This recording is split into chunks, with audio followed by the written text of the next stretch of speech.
This special meeting is called to order. Present, we have Ms. Rotelli, Ms. Pitko, Mrs. Gerber, myself, Mrs. Vitale, Mr. Cummings, Mr. Asa, Mrs. Jacobson, Mrs. Maxon-Cannelli, Mr. Peterson. I ask you all to please rise. And Ms. Jacobson, will you lead us in the pledge?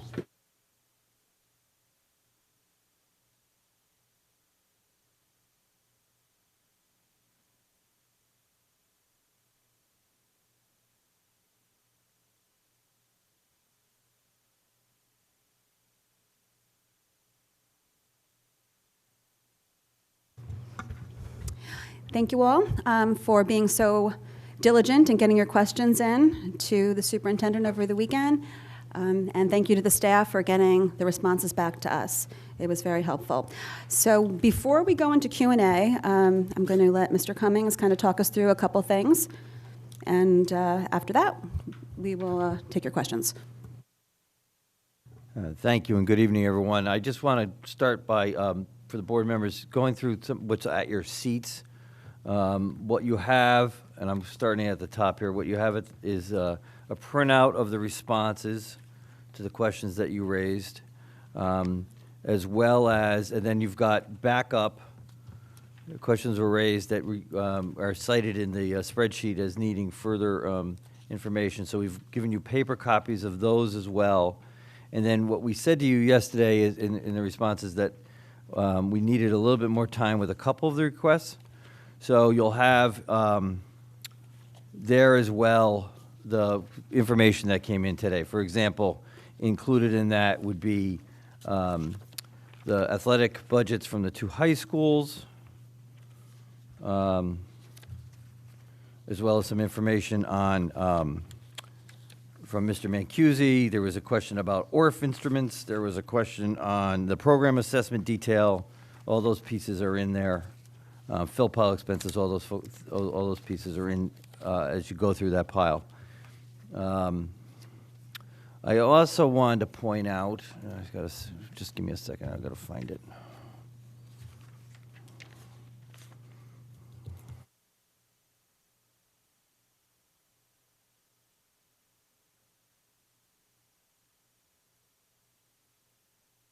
So if the very last thing, I'm going to hold it up. This document here, this spreadsheet. We had a request from a member of another elected body in town who wanted to know what was the historical percentage, I guess is the best way to put it, of the Malone and McBroom projections as against the actual in terms of enrollment. So Ms. Brown did a heroic job researching the different reports that we've gotten from Malone and McBroom over the past 4 years, and she broke this out in two different ways. One is in the annual, the budget, the enrollment projection we get for the budget preparation, so that's that 1 year projection. And then what she also gave us was the 10-year projections when we received those. Now, we receive those as regularly in the fall as we do the 1 years. We need those for the budget development. But so it's broken out in two ways. One is the 1 year, and the other is in the 10-year projection. And I wanted the board to see that before I gave the information to the requester, just so that you had it first. So I don't know if there's any questions on that.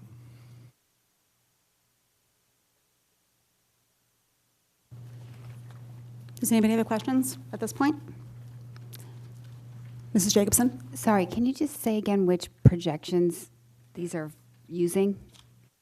Yeah, these are the ones from Malone and McBroom, because if you think back, we used to use the MGT firm, and you've got the 1 year budget projections that we get that are single year. You've also got it broken out by the 10-year projections when we've gotten those.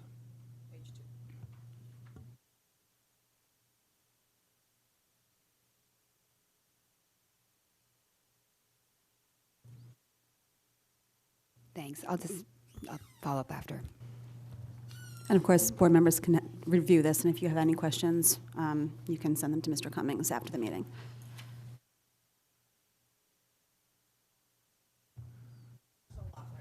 No. Yes, it's been a lot of spreadsheets. All All right, and then if there's no questions on what you've gotten, the next thing I want to do, and I'm just going to ask those of us at the front table to move. I wanted to give an overview of particularly focusing on the enhancement of the staffing and organization. And in this case, and there's a PowerPoint at your seats as well, and all this information, again, will be provided online and to all the other town bodies as well. But this was just to get some context to the staffing changes that we've been discussing. I spoke briefly about an overview on last week, and so this obviously has an impact perhaps on our discussion tonight as well as next week, but particularly focusing in on it and to provide some context for it. So I'll go through this as quickly as you want me to and then answer any questions on it, and then we can get into the Q&A. Oh. You should have. Okay, so I'm going to just move over this way.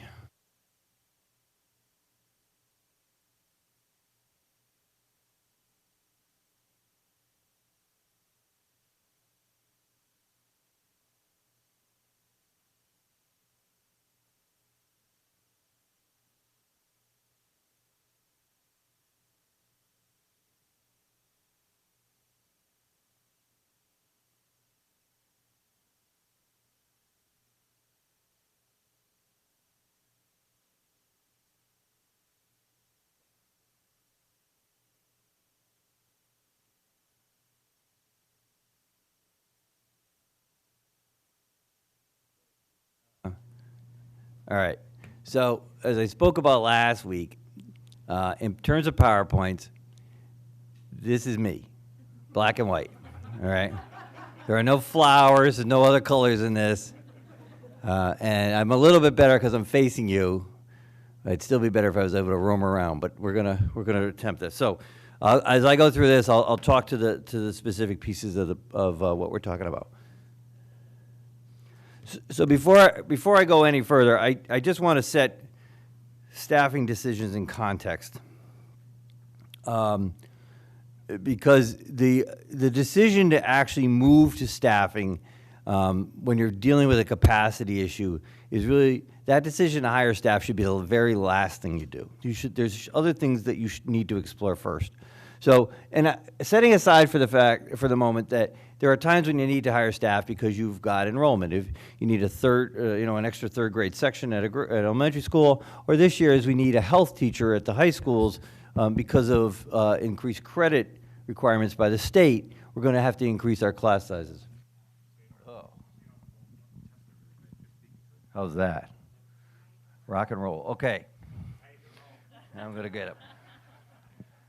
All right, so this essentially is how we go through this. We work, and this is a collaborative process. We identify the need. We think, first of all, if we have to build capacity, if we're going to be thinking about adding capacity to our staff, can we first address that through professional learning? Can our current staff, through professional learning, take on their responsibilities to fulfill the need? If we do that, is there capacity in their time, in their schedule to do that, or do we need to think about moving existing functions within staff? And you'll see some of that in the conversation tonight, particularly around the central office reorganization, as well as some secretarial changes that we're discussing. If training or redeploying staff does not meet the need, is new staff then needed? And if new staff is then needed, how do their roles integrate in existing roles without becoming another layer? The last thing, it's absolutely a mistake to make any hire for any type of leadership role or support role and not consider the other people with whom that individual will work. Because if you don't do that, and if you don't think about the staffing and trying to integrate their role into the existing roles, what you've done is you've created another layer. And a layer without integration is something that's in the way. It's not going to function well. And ultimately, you're not going to fulfill the need you established from the very beginning. So you've got to do this step, and oftentimes, quite honestly, this is a step that's forgotten when a decision is made to hire. And then as part of that, can other staffing roles be reallocated to keep the staffing levels constant? So if we needed to add and this is what we tried to do in central office reorganization this year. Can we reallocate what we have in order not to hire and have additional FTE? And what is the maximum FTE level necessary to fulfill the needs of the role? So particularly tonight, I'm going to reference the public affairs officer. We're starting that position as a 0.5 FTE. Several people have said to me, don't you think that should be a 1.0? And I think, well, maybe it should be, but starting out of the gate, I'd rather that the role define itself over time than build it too big to begin with. So there's a level of patience with all of this that we have to employ as well. So central office reorganization. These are the questions that we asked as we've been going through this process. And these questions we've been asking ourselves since August. And to be honest, before August. I've been asking them to myself. So how to best support the instructional staff to achieve the instructional mission of the Fairfield Public Schools. Our job at central office, we don't exist without schools. We don't exist without kids. So our job is solely to make those, every classroom function at its highest level. That's what we should be doing. How to ensure all processes and operations seamlessly support instruction without creating additional work or burdens. How do we not become a bureaucracy? How to ensure that every budget dollar and resource is used efficiently or effectively to support instruction. How to build coherence across the departments of the Fairfield Public Schools. How do we function well as a team in central office and then throughout, and demonstrate that throughout the schools. And how to build sustainability into all processes and create a consistency of oversight of systemic improvement and processes that work in the Fairfield Public Schools. So one of the things that happens when staff leave is they take with them institutional knowledge, and we have sometimes, unfortunately, a reset when somebody goes. They know how to do something, they leave, and they train the person who's replacing them, but you can't convey all that knowledge of years of work in 2 or 3 days of working together. There's just too much of that. So how do we build the processes so that they're authentic to the school system, not just to the individuals?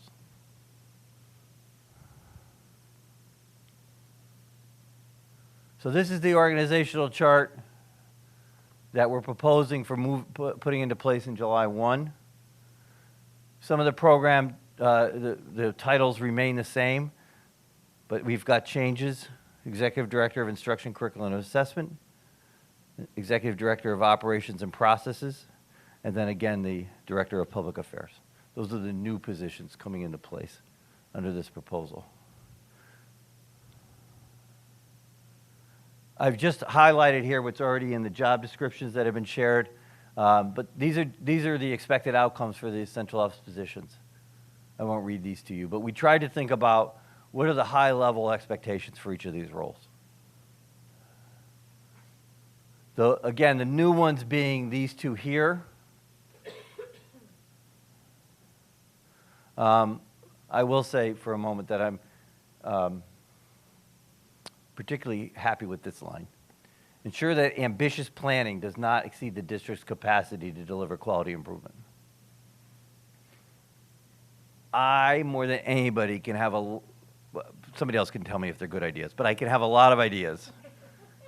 And I can get ahead of ourselves, I can get ahead of myself real quickly. There's a lot of knowing nods in the back. Right. If we're not careful, we lose sight of where we've been and we don't get all this done really well.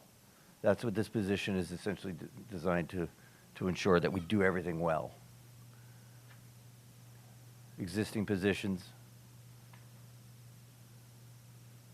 And then the public affairs officer here, provide timely and accurate communication to stakeholders in all matters relevant to the Fairfield Public Schools.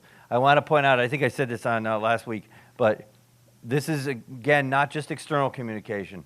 This is about improving in communication within the district as well, because we need to get better at that. So let me talk a little bit about the operations and processes scenario. I shared this job description with some folks prior to unveiling it last week, and I appreciate very much their feedback. one of the things that they said to me was they kind of needed to see this in a scenario. So I created this. Well, I didn't create it. I took an existing issue we've got and applied the position to this role. So the task, implement a plan to support a new middle school schedule by the fall of 2021. The timeline is now to September 2021 and beyond, because this job doesn't end once the schedule's in place. We have to make sure that everything works, and we've got to continually refine it. The staff involved. So just to give you a sense of the complexity of any of this type of work, that's often lost when we have these discussions, right? We have 3 school teams of administrators and teachers, 4 program directors who deal specifically with the middle schools, 2 special ed administrators who deal with the middle schools, central office instructional leadership, facilities, human resources, information technology, and finance. These are all the folks that are going to be involved with implementing a new schedule. Rarely are they all at the table together to have any of these types of discussions. Action steps. So coordinating the following within the above timeline and with the listed staff. So these are all the things that have to happen continuously throughout the process as we're implementing a new middle school schedule, including monitoring the impact of the new schedule beyond September 21 to assure adherence to established vision and goals of the change. All right? It doesn't end. We know this, and sometimes this is what can get us in trouble. We got to go and we're done because something else came along. Mike came up with another idea. So this is the idea of we have to continually monitor these things while it's happening or once it's in process. All right? And there's a lot of troubleshooting along the way here. All right? Our plans are continually evolving based on other things that are happening across the district. One of the things that I just wanted, and we had a board question about this. It was mentioned in the PowerPoint last week with standard-based IEPs. All right? So that's something else that's happening in the district. That's something else in the district we want to integrate into this. How do we integrate that change into this work as well? Where do those pieces fit together so that our staff understand that these things can be mutually supportive?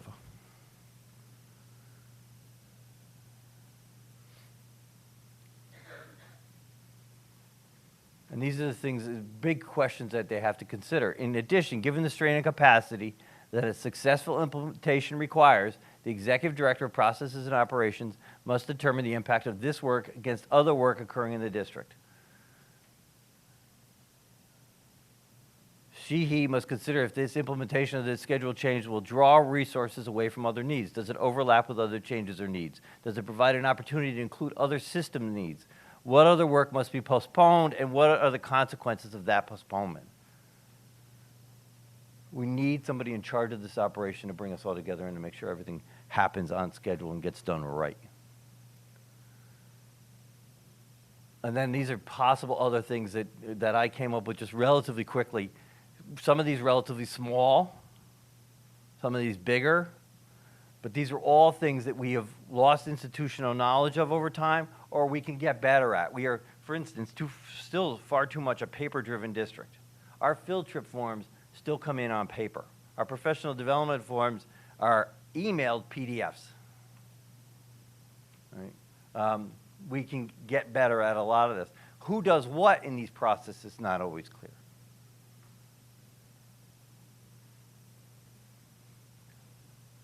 Now let's talk about, let me stop. Is there any questions about the central office job positions right now? Or I can. Yes. That specific position is, sorry. For that specific position, are there any aspects of that job that you can identify as that will now come off of this person's plate, that will come off of this person's plate? Do you see, I mean, I certainly see that as being simply fulfilling a need that hasn't been met, much like the middle school SRBI coordinators as were described in the replies to the budget questions. But is there anything that you would say that it's helping to take off another position? I think it's taking, depending on the scenario, depending on the thing that's being done, it's taking something off of everybody's role, or it's supplementing other people's roles. For example, going back to these requirements, all of us involved in this have these responsibilities. but we're all seeing it from our own lens. So because we add this position doesn't mean that I no longer have any role here, but now we've got a critical voice coming in to look at this, to make sure we see what we're forgetting. The same thing, it would serve as a support for the middle school principals or the program directors. So I think to some degree it's a necessary redundancy. But what they'll be able to do that none of us currently do is own the whole thing. And that's really a driving factor, putting somebody behind it. Giving them ownership. Yeah, you're welcome. Anything else right now? Okay. So let's talk about the middle school SRBI coordinators. These are a certified staffing position at each of our middle schools. So it's 3 total FTE. The expected outcome of this job is to support all staff to plan, implement, and progress monitor best practices in Tier 2 and Tier 3 interventions with the goal of closing the achievement gap and growing all student achievement in literacy, numeracy, and well-being. So the middle school current structure, and it will be the middle school structure going forward, is that we have teams at each level, 2 or 3 teams at each of the grade levels. So you have 6 teams, you have 9 teams. But each of those teams works as a team upon itself. There are then also building level interventionists who work with grade levels and teachers across the school. A lot of the oversight of the current SRBI process falls on the administrators, the building-wide oversight. And as good as they are at it, it's only one of their many responsibilities. Similar to the executive director of process and operations, we want to put a single individual behind this job in order to coordinate it across the school. Excuse me. So, working across, so fundamental issue with our middle school SRBI program. We have very limited intervention opportunities for students. Right, we've got a reading course that runs all year, and pretty much, and then we've got some classroom-based interventions. We've got special education services as they exist. We've got EL services. We've got tutoring supports. But most of this happens consistently. It's part of a student's schedule. It's what they do. It's where they go. What we don't have is a flexibility to respond to student learning needs. So, unfortunately, all learning needs are, to some degree, treated the same. What we need to do is vary the interventions that we offer students in order to increase their effectiveness. And the varying includes things like different approaches to whatever their reading needs might be, as well as varying the length of time in which they're in those reading interventions. So what we need then, what we're going to do by doing this is increase the level of movement during the school year, the number of students who are being moved to interventions, and the number of staff involved. We're going to have to increase our capacity to train staff to provide a differing number of interventions. It's going to require somebody to oversee that and coordinate that at every building. We don't have that level of support right now, and we absolutely need it. If we're going to make our middle school intervention program better, we need this role.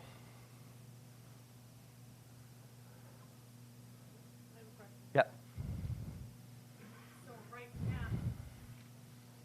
Right now, in the current model, how do you identify students at the middle school level that need SRBI intervention? Is it data or is it a teacher recommendation? It's really both. And a lot of that happens at the team level. So one of the things this position would allow us to do is it would identify students, it would begin to group students across team for interventions. That happens now, but it really is limited to, like I said, these single-year courses or these other levels of courses. This would allow us to start to vary the length of some of those interventions and the type of intervention. But we might have 2 students on a single team, but if you were to add the other 6th grade teams or the other 7th grade teams, you might get up to around 10 students, and now you've got an efficiency of resource. You can bring those students together for that intervention. That's not something we can really do now effectively.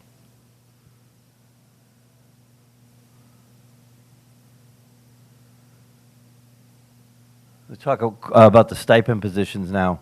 So part of our work, and going back, if you think back to that very first slide I shared with you, it's about building capacity among staff in leadership capacity across the district. We looked at this as an issue.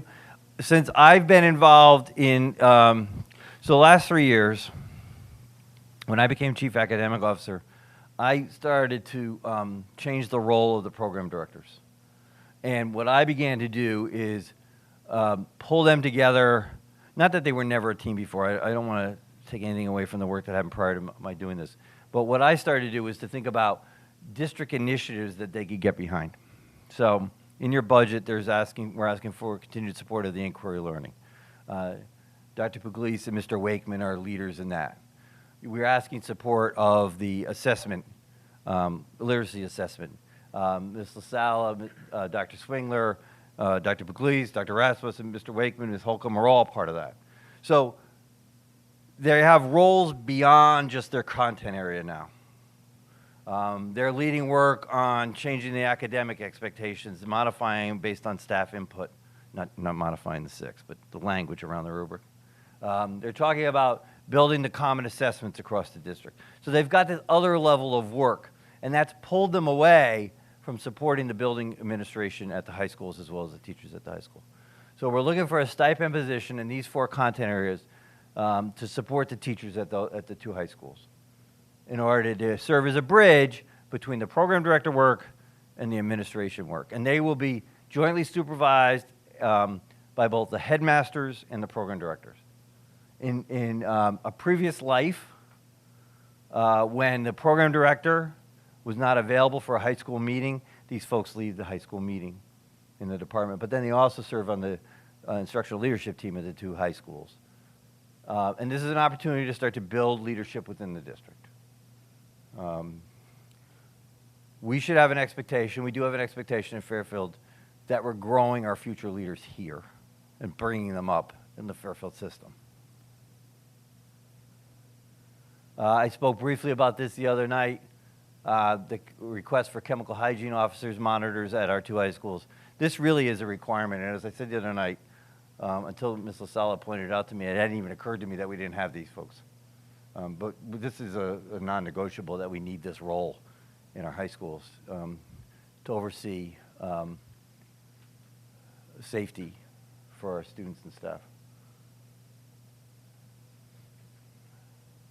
So let's talk about continuing education, or and why I want to end the continuing education program in Fairfield, that the Fairfield Public Schools run. And let me point out here that there is a continuing education program that the Fairfield Recreation Department runs. It's really down here on the bottom line. We're losing money. Several years ago, when Dr. Boyce was here, the decision was made that Bridgeport would take over our GED, our required programs, our GED and our ELL programs. And we continue to do that work with Bridgeport. We pay them a fee of $25,000 a year. They take in our students, Fairfield residents, who qualify for any of those programs. So we've been running a continuing ed program that has several strong courses, and many other courses have gone away. And so as you can see, and this is in your packet, obviously, we could talk further about this, but we've been losing money consistently on the continuing ed program. We've tried several ways to increase the number of courses. Last year I had several staff members step forward and take on courses, but we don't have the ability to sustain this program. So my recommendation is that we curtail the program. I've had a conversation back in the late fall with Mr. Calabrese at the Recreation Department and told him that this was on our minds.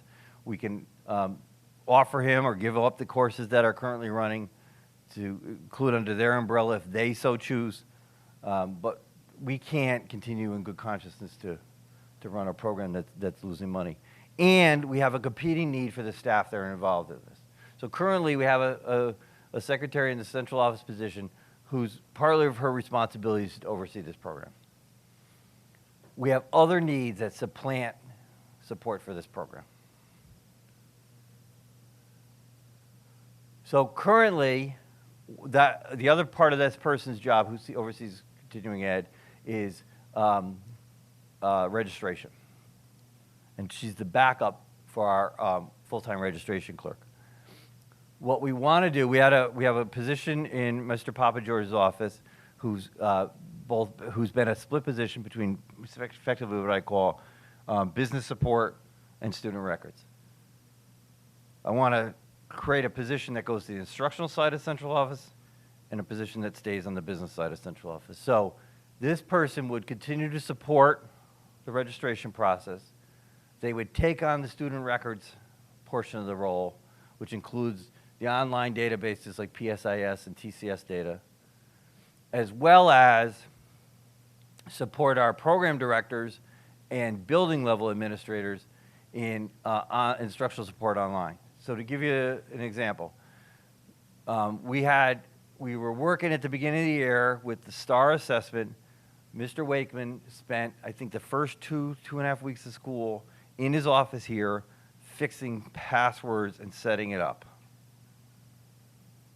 It's not what I want Mr. Wakeman doing, particularly at the beginning of the school year.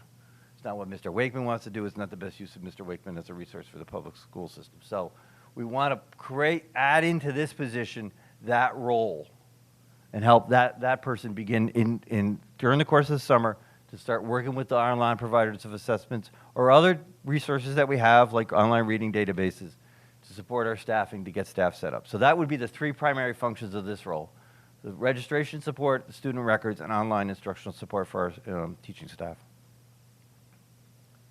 And then, as I said, with the business office support, we continued a lot of the work that person had been doing in that role, but we would add things like we need support, for example, in utility billing and doing a better job at building projections off of our utilities,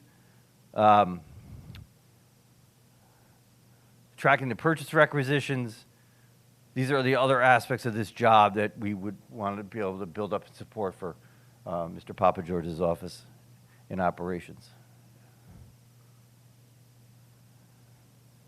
So I don't know, I'll stop now, shut this off, and put this away.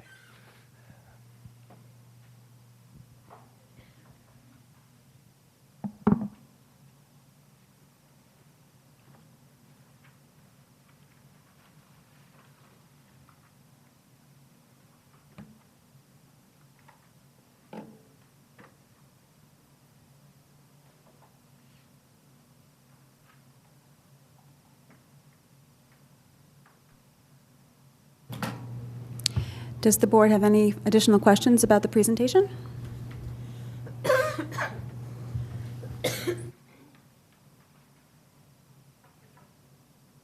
Ms. Rotali. Thanks. Forgive me, did you send us the job postings for the middle school SRBI coordinators, what the requirements are for that position? Excuse me, I believe those went in the Friday packet.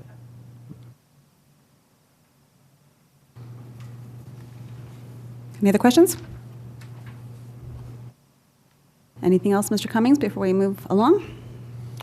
No, at this point, I ask the executive directors come up, join us at this table.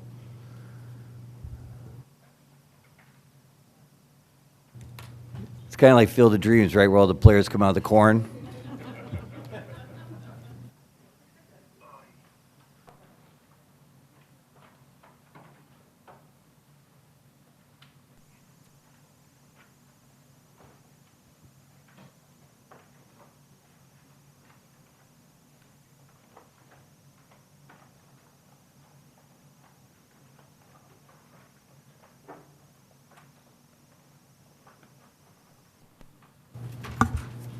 Okay, so I guess we will get right into it. We'll start with targeted enhancements on page 1.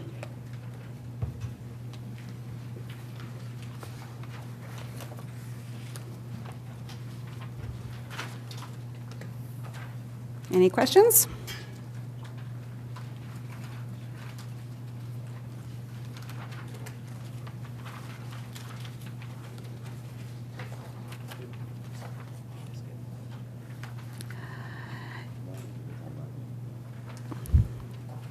Okay. Yeah. Yeah. Okay, moving on to page 2. This is just a recap of the collective bargaining summary. Any questions?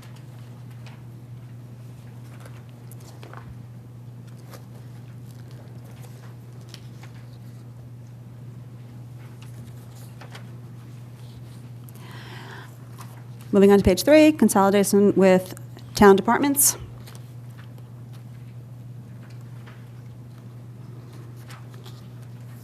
Any questions? Seeing none. Moving on to pages 4 through 6, which is just a recap of the targeted enhancements.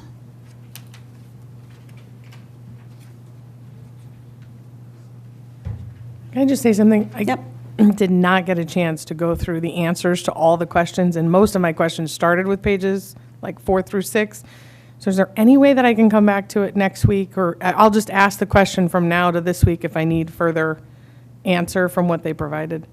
I don't want to ask it again at the table if they've already written the answer down, but I haven't had a chance to read the answers yet. You can ask the question again here now, so if you want. If there's especially one question that you're particularly interested in an answer that you feel was, Okay. Well, just as a follow-up to that, would it be possible to have the opening agenda item for next week's meeting be, review of previous week's material?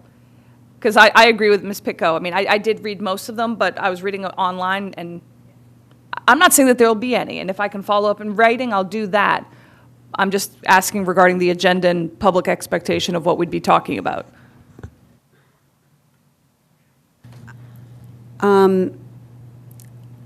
I think I would rather you just repeat the questions that you submitted for these sections. That's not, from past practice, we haven't reviewed all of the questions that were submitted in writing at our meeting. I'm just afraid in terms of the time to review. We can revisit these sections at the next meeting if, after the board has reviewed the answers that were submitted. We can start with an agenda item just to any additional questions based on the Q&A as the first agenda item for the next meeting, rather than going through the full document. Would that work? Oh. Okay, yes, Ms. Picco. Okay. One of the questions I asked, Rob Mancusi gave an answer. So a little clarifying. My question was, in quotes, use of resources for social, it's page 5, use of resources for social emotional learning, which is a big hot topic in Connecticut right now. Do you intend to adopt a systemic pre-K through 12 program or address the needs and learning of our students differently at each grade level, like elementary versus secondary? My thought is I work in a district that did adopt something, and we are doing it systemically, but we purchased the program. So what I didn't ask was, did you purchase a program? Even though you answered the question, I didn't get, was there like a monetary thing to this? Rob Mancusi, Executive Director of Special Education. We did purchase a program this year, year 1 implementation of the Mind Up mindfulness curriculum, and we are in the process. We've done the initial training with the folks from California who have trained teams from all of our elementary schools, and we're implementing Mind Up now. Next year is year 2 of the implementation. The cost attached to that is $20,000 for the year of training. Additionally, the middle school and the high schools are going through intermediate or have gone through intermediate training this year for DBT at an approximate cost of $9,000 or $10,000. Next year will be the advanced intermediate training for DBT for middle and high schools. And for the board, just because you submitted questions beforehand does not mean that you cannot ask the question at the table. For the public, I think it would be valuable, especially for those questions that, like that one. The questions and answers will be on the Board of Ed budget page. Submitting them beforehand enables the board to get some information before the meeting, and also enables the staff just to prepare so that when the question is asked at the table, the staff has information to give. So for those, you know the questions that you asked. If there's some that you were curious about that don't necessarily need to be asked at the table, they are in the document, which will be available on the website for the public. But if there's something that requires an explanation or further clarification, feel free to ask it now. It's fine if we repeat what was asked beforehand and discuss it now. Mrs. Maxon-Kennelly. Two things. Just first as a follow-up to that question, is there, and I don't need it because I'm, obviously working in school systems myself, so I, to a degree, take at face value the assertion that, the mental health issues and the significant challenges before our students, that this is a rising issue. Is that something, though, that we have data that can be put to if other town bodies ask for it? Like what exactly is the picture we're talking about, since it does come with a price tag? What is that something that we have? The data that we can provide is, and you're absolutely right, mental health is, we struggle with meeting the mental health needs of our students at all levels. And we respond by building in-district programming and then developing, tier 1 universal supports like we're doing with Mind Up and with DBT across the middle school and high school. We're also in the process of refining our SRBI system for social emotional behavior support. The information I can provide to you, if this is what you want, if I'm understanding the question correctly, is the number of students we're able to maintain in district because of the supports that we are providing. The number of students that, because we have in-district programs, we're able to work with outplaced staffs, with families, on determining an appropriate time to bring students back from outplacements because we have that type of support in district. It was more trying to kind of anticipate a question. It wasn't so much more my question, but just wondering, so I can see those being numbers that we need to provide. But I actually I was hoping that Mr. Arnone could speak to, or through the chair to Superintendent, to Mr. Arnone, because I believe we are having a meeting or there is a meeting towards the end of January regarding the ELA curriculum K through 2. And I don't know if this, my question I'd submitted regarding the explicit teaching of phonics and word use, if that was something we could get more of an overview here, and I sort of see that as a precursor to that meeting as well, and that might be not only of interest of us, but to the public as well. Certainly, I appreciate that question. I would have Ms. Holcomb come up. Lynn Holcomb is our program director for elementary English language arts, and she can speak to that.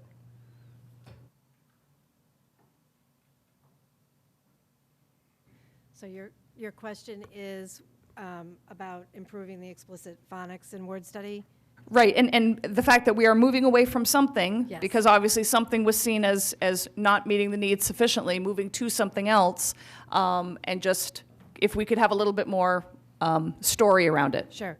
Up to this point, there has been something in place. You're right. There is a word study program, K-5, that was pulled together by the language arts specialists, teachers, and administrators years ago.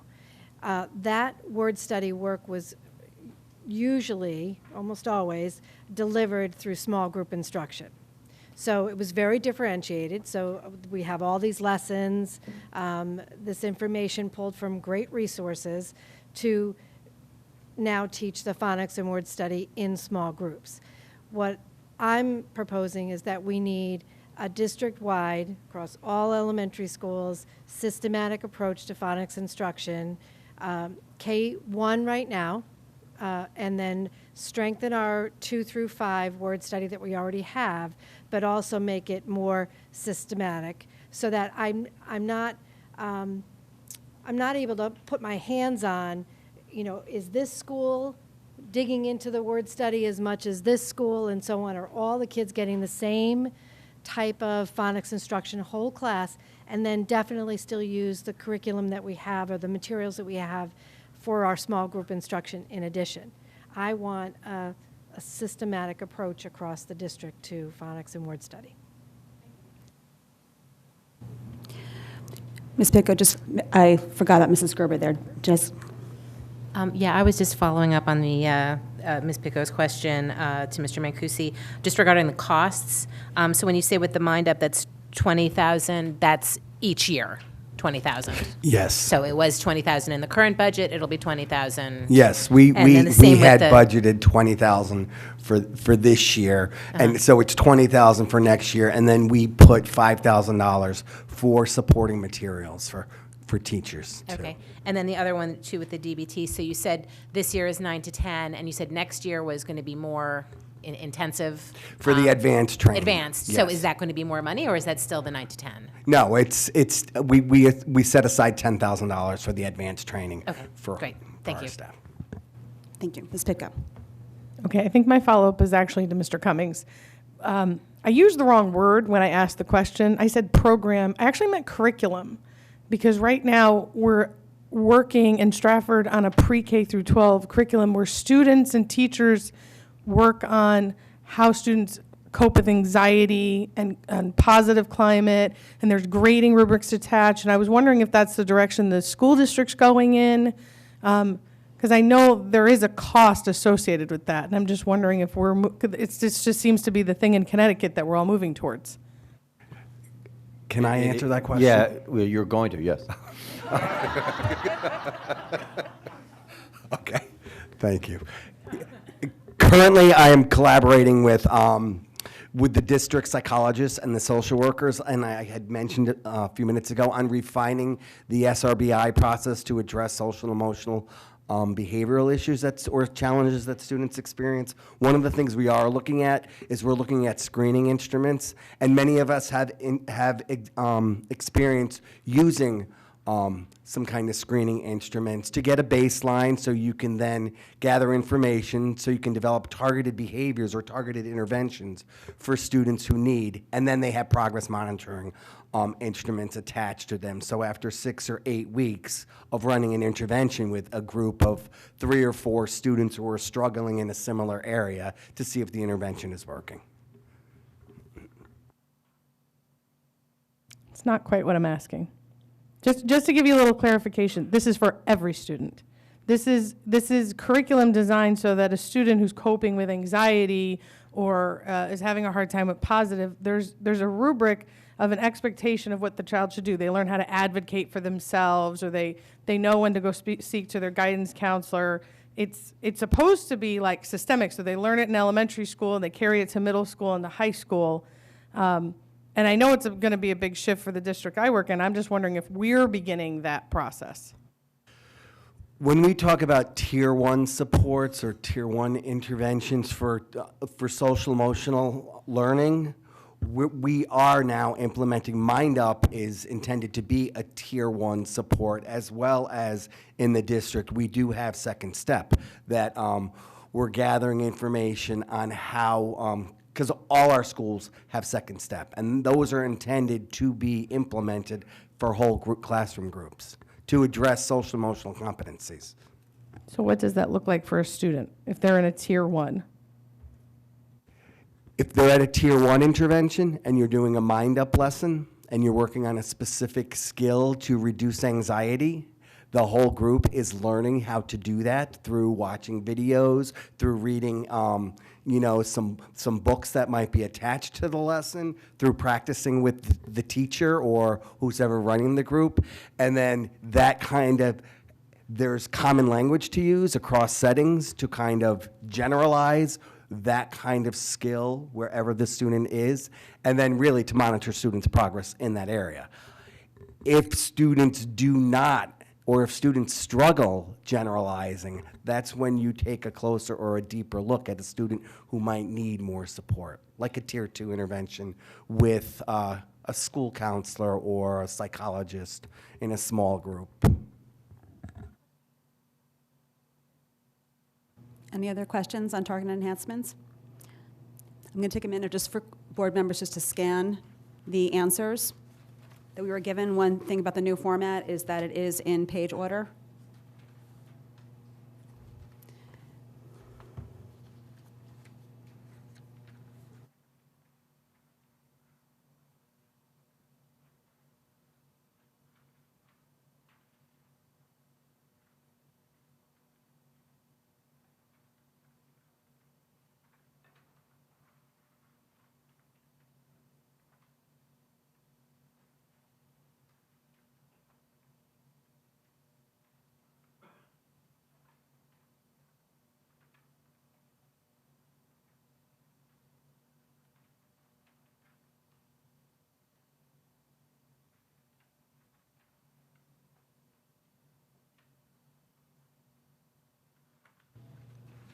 Any additional questions on targeted enhancements? No, I just want to say I didn't get a chance to read that Jen had already asked my question and how I go and ask it. It's fine. It's good that we talked about it at the table. Okay, we're going to move on to pages 70 to 72, instructional services.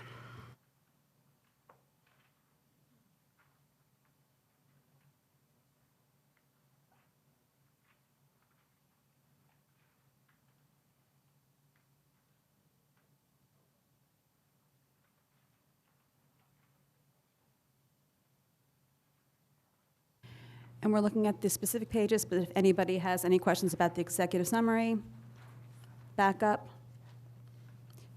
on these for pages 70 to 72.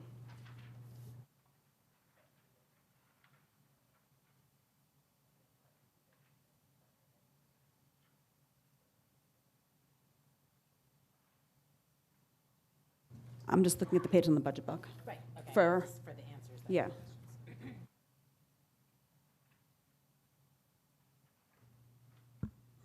Mrs. Gerber. Yeah, okay, I'm looking, just in terms of the answers, this was the executive summary. It's the yellow answer, it's right at the bottom of the page. Instructional services, so it's 3 in the executive summary and page 70, the summary object page. So my question was just in terms of the increased occupational therapy, and I know Mr. Mancusi had answered, just saying there's been a significant increase in the number of OT evaluations since the 2014-15 school year in the district.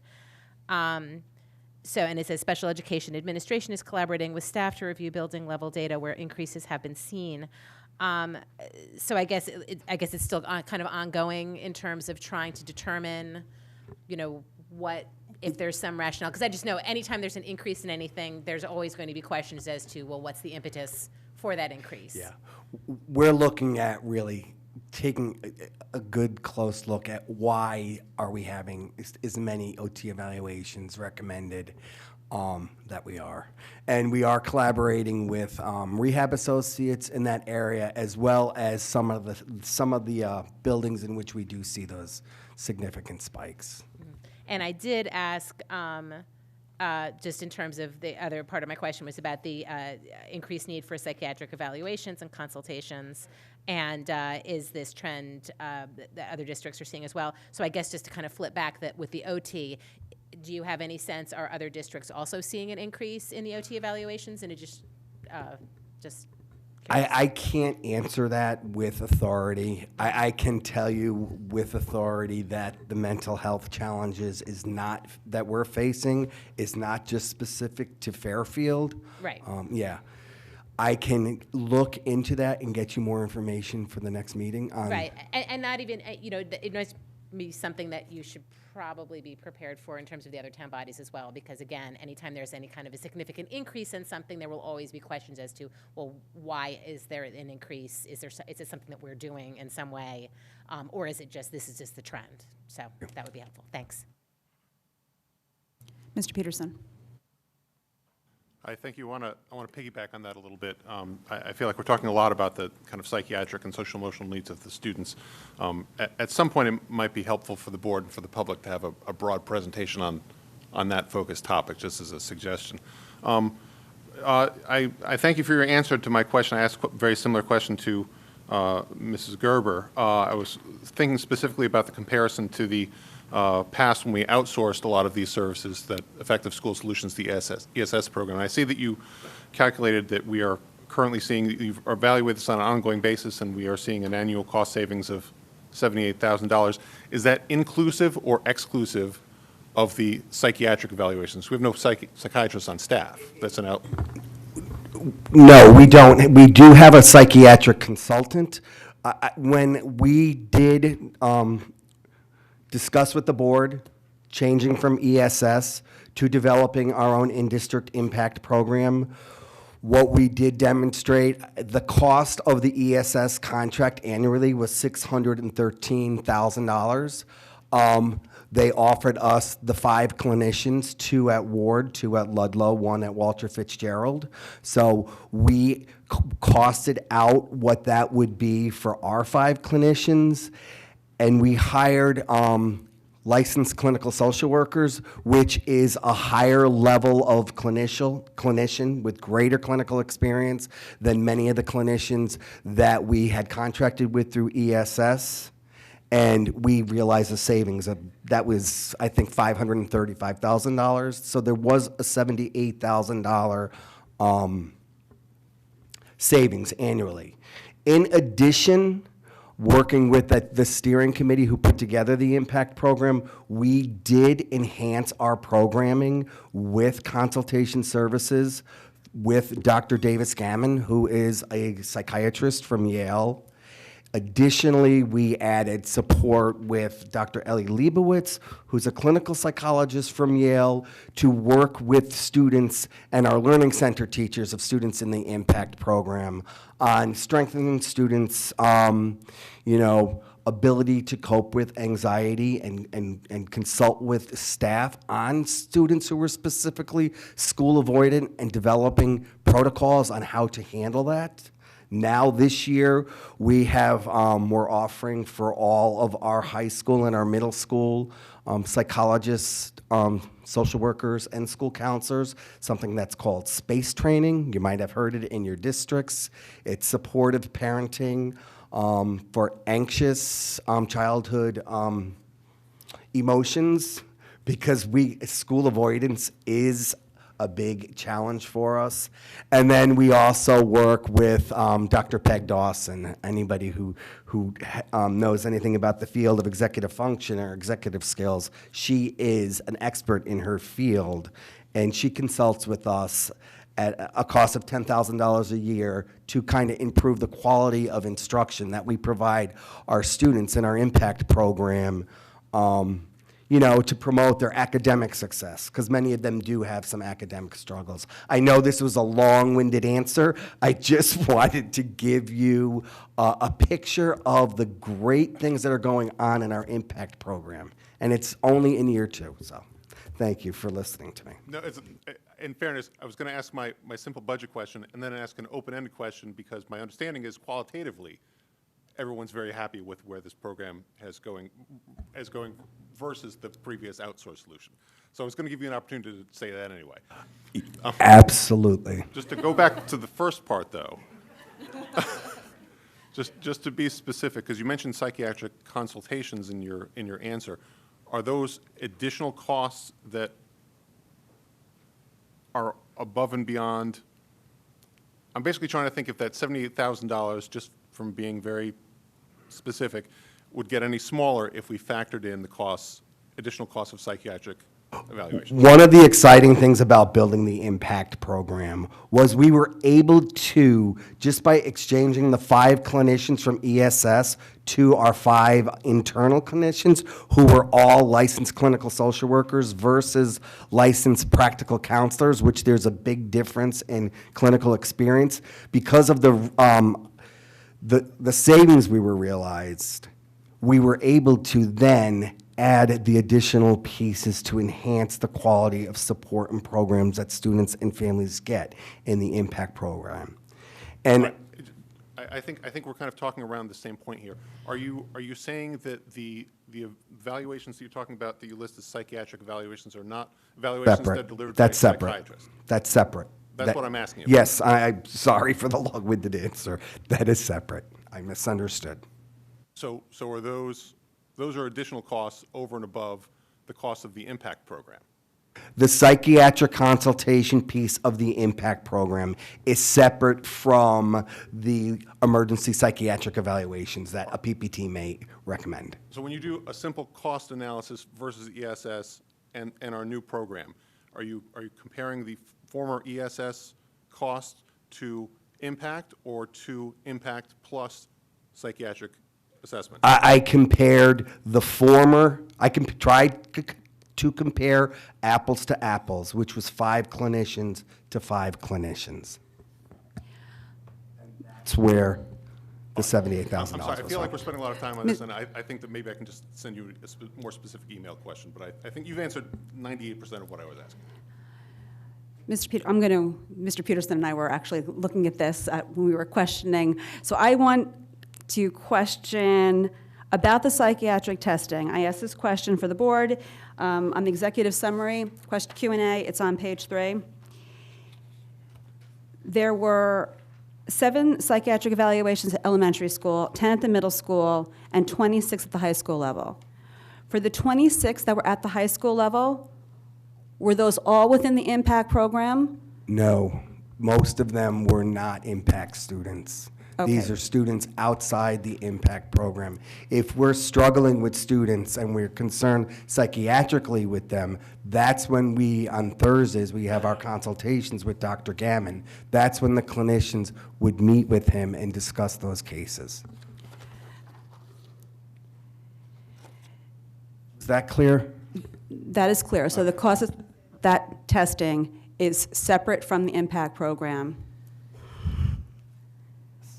And the cost that you provide in terms of the $78,000 is just combining ESS with the impact program, and the psychiatric testing should just be viewed separately.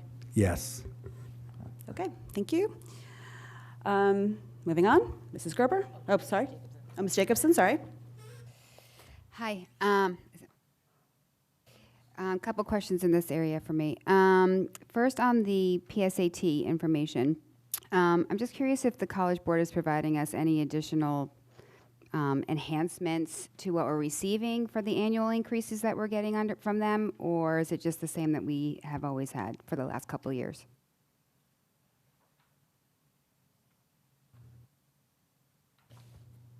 I'm going to see if, I don't know, if maybe Mr. Hatzis can speak to this question answer better than I can.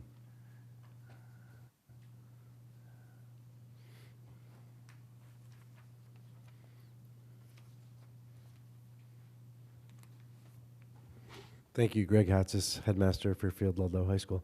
I will say that College Board does provide a number of professional development opportunities that we have seen an increase in the last few years, specifically around the redesigned SAT, and also since we've expanded the use of PSAT in the district. They do a lot of data analysis workshops to help us analyze the results and look at how we can improve instruction around that. And I will say that their alignment with Khan Academy has also provided a great resource for our students so that they can receive free tutoring.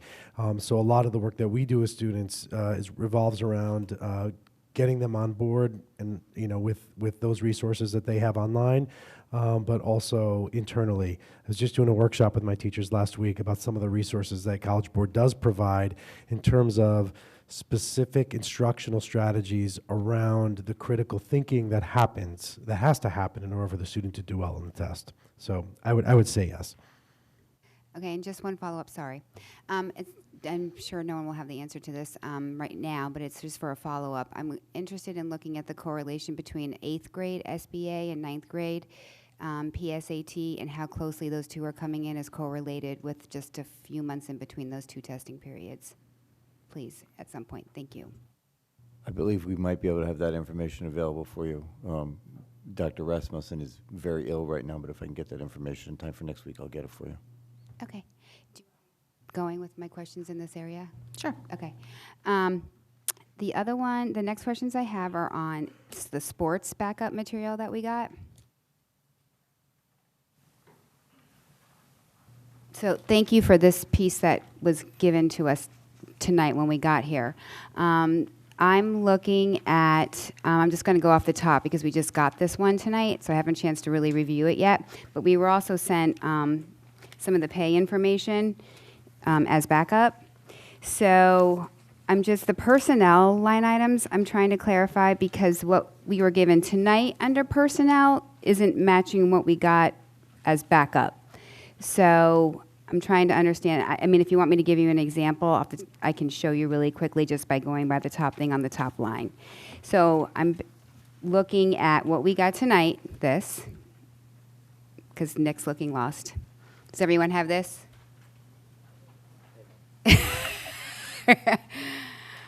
Okay, thank you. So it's just the first one says baseball personnel, 4955, whatever it is. And then in the backup that we got, there's actually 3 different numbers for that same thing. So is the one that we got tonight inclusive of all of the personnel? Because that wouldn't match what we received. And that, again, can be a follow-up if we don't have that right now, because I know the ADs aren't here. So that's a question that I have. Does anybody have that right now? Okay. Which attachment are you looking at? Can,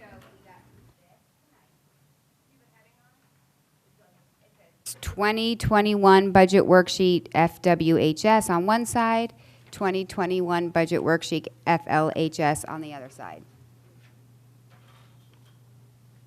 That's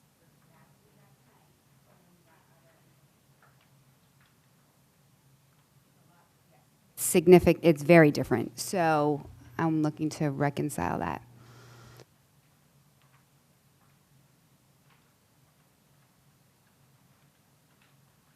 Again, it's not something that you have to answer right now, and it's just a follow-up.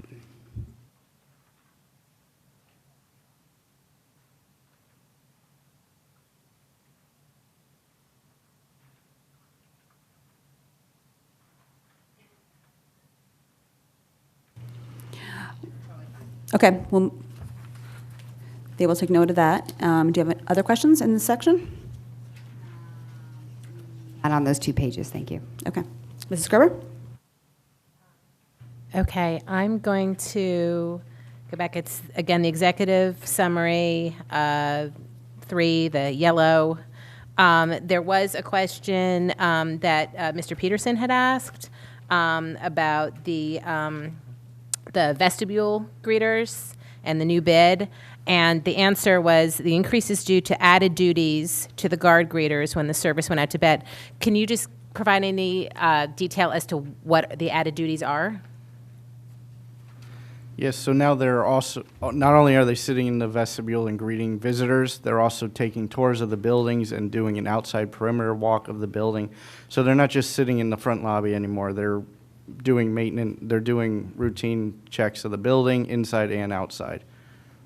And so had that not been done before, or was that being done by somebody else? And It was being done and still is being done by our staff. right, that's what I security, thought. So but this is just an extra layer. It's an extra layer. The staff security guard comes up and covers the visitors on the front desk, and the guard greeter goes and does a routine walk around the building. Right, and then they switch, and then, so it's just Correct, they providing cover more each other as well. coverage to go around the entire campus.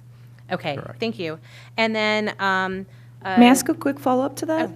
yes. So, and I'm missing the page, but that comes with a dollar amount? What you've just described? It does, believe it or not. In the security world, that is a added charge because it's a added activity other than just greeting So to people. Mrs. Gerber's point, if those were jobs that were already being done but by somebody else, by shifting them to this person, it's now costing us more. Why would we do that? We were directed to do so. Okay. Do I dare ask by whom? Yeah. By whom? By personnel that's no longer with the district. So is this something that we would reconsider? We could once the bid is up and we go back out to bid. Okay, thank you.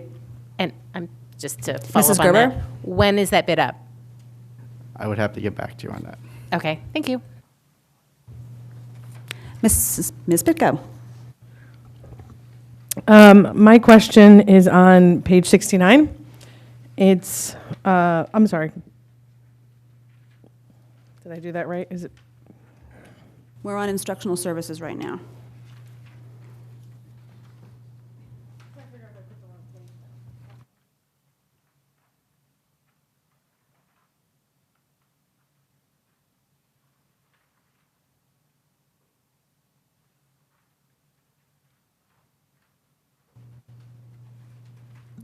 Does anybody else have questions on this? One is Pitko, Mrs. Maxicanelli? Something that jumped off the page quite a bit at several of us, and I'm sure will with other town bodies, is the what looks like disparity and just between the high schools. And then I know there's someone had also submitted a question regarding the middle schools, which then also begs to the question of regarding the school allocation at all and what's being given up by these reductions. And I was wondering if we could have the big story kind of chronologically on just what exactly happened with that, and then ending with an explanation of the differences in the schools.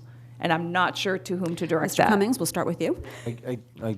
When you say the big story, Last budget cycle, we had quite a bit of going back and forth at the board table regarding the school allocation percentage and maintaining that at a certain level. It had been at a level, it was reduced in the budget, the board did not like that, fought to get some of that returned. From that point, what's happened with that school allocation percentage, and then the story between the high schools. okay, let me start with the bigger story, and then I'll turn to the staff for the difference between the schools. The primary reason for maintaining the 7.5% reduction in the per pupil allocation was the awareness of where we were starting the budget year this year.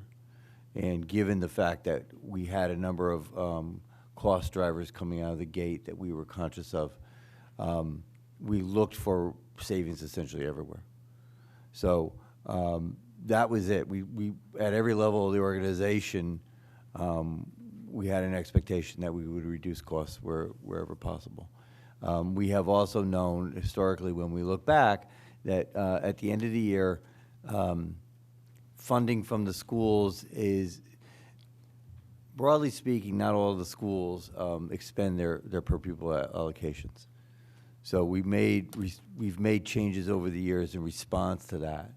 One of the things that we're looking for is, and again, not just at the school level, but everywhere, is changes in practices and habits of how we spend our funds, and thinking twice about things that we spend that money on. So this is kind of a, as I hopefully it was clear the other night, though, this is not something that, given the circumstances of this year's budget, it was something I felt necessary, but it's not something that I intend to maintain. Okay, and when you talk about that, the last time we had, color to a story like this, we got to hear from Mr. Hatzis a story which I will never forget, of the reusing the frosting, which, while I appreciate and applaud the efficiency, was mortifying to me. So can you clarify what kind of efficiencies you're talking about, or rethinking of fund expenditure? Well, I think, again, broadly speaking, one of the things that we have to be conscious of is, so if we think about systemic alignment, when we turn spending over, when people are making purchases across the school system, are they purchasing, I'll pick on instructional materials for a second. Are we purchasing instructional materials that align with our curricular expectations and outcomes? Or are they things that fill the time? Are they things that will keep students busy? They may have value for themselves as a standalone, but they take instructional time away from the adopted curriculum, the expected curriculum outcomes. So those are the types of things that we look at. We want people to be making their decisions on alignment to the expectations of the school system and the outcomes. So those are the types of things that we're asking people to think twice about. Okay, and then, because again, I read multiple times in there about the impact on the athletic budgets of the two schools, and then drama and music costs getting shifted so that some could be returned to the high school, to the athletic budgets, and then the fact that there was the cut at all, and what has that impacted, and why are the two schools relatively different? And I didn't know if that was solely because of the number of bodies in the building, or if there's more to it than that. That's somewhat related to it, and I think we can, I don't know, Ms. DC, do you want to take that? In terms of staff costs, is that what you're asking? You don't want me to try to repeat that whole question. Or just how the two high schools are spending their school allocations. within the building? So one, it was highlighted that the athletic budgets were cut, so what is being impacted by that? What has been impacted by this shifting around among drama, music, and athletics? Again, I'm just trying to quickly pull to get several of us asked the question in different ways, so I'm trying to pull together the content of all of those answers. So it has been cut, what's been the impact? What has been going on with all this balancing, and why does it on paper appear to be quite different between the two schools? Let me shift my request to Ms. Gottesman then. I thought it was more about the staffing. I don't believe, and Mr. Cavanna and Mr. Hatzis can correct me if I'm incorrect here, but the athletic budgets were not cut. The allocation for extracurricular activities shifts on a regular basis. For example, one of the questions was the drama question, why there's a difference at one school than the other. In order to meet the needs of the athletic teams, perhaps because of making state tournaments, making FCAC tournaments that are not easily known, they have extra costs. So the drama has a budget where they have they bring in income, perhaps through ads, and they have their own activity account. So you can shift some of that money as a principal from drama, perhaps, to the athletics. But I know that the principals have some discretion as far as where to move the monies, where it's needed, but they were not cut. The athletic budgets were not cut. They just have to shift when the need arises. I'm looking here, this is on executive summary, budget detail, page 2, top question, in order to compensate for the per pupil expenditure cut that lowered the athletic budget.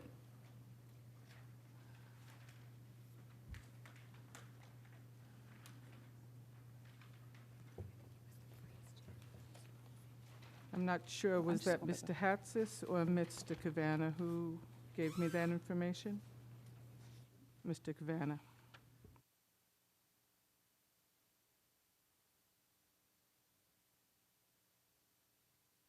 Good evening. So when you look at a school budget, you get your per pupil allocation, correct? And the per pupil allocation differs by how many students that you have in your school. So Mr. Hacktick and myself work very closely to try to make sure that, that we're spending money similarly on all our programs. That being said, every school is different and every program is different. So when you look at athletics specifically, my athletic budget might be less than Greg's only because the per pupil allocation is less. Not that I want to spend less money than he wants to spend. But in order to address that, so you still need the same number of buses, because you still have a soccer team or so on and so forth, we look for other areas. For example, in my school, the drama, which is able to be somewhat self-sufficient because of what they have in their activity account, to then put that money to athletics in that case. Is that answering your question? Okay, so it's just, I guess I find the text of the answer just a little bit misleading. I certainly understand your answer. So there has not been a cut to the athletic budget, essentially. No.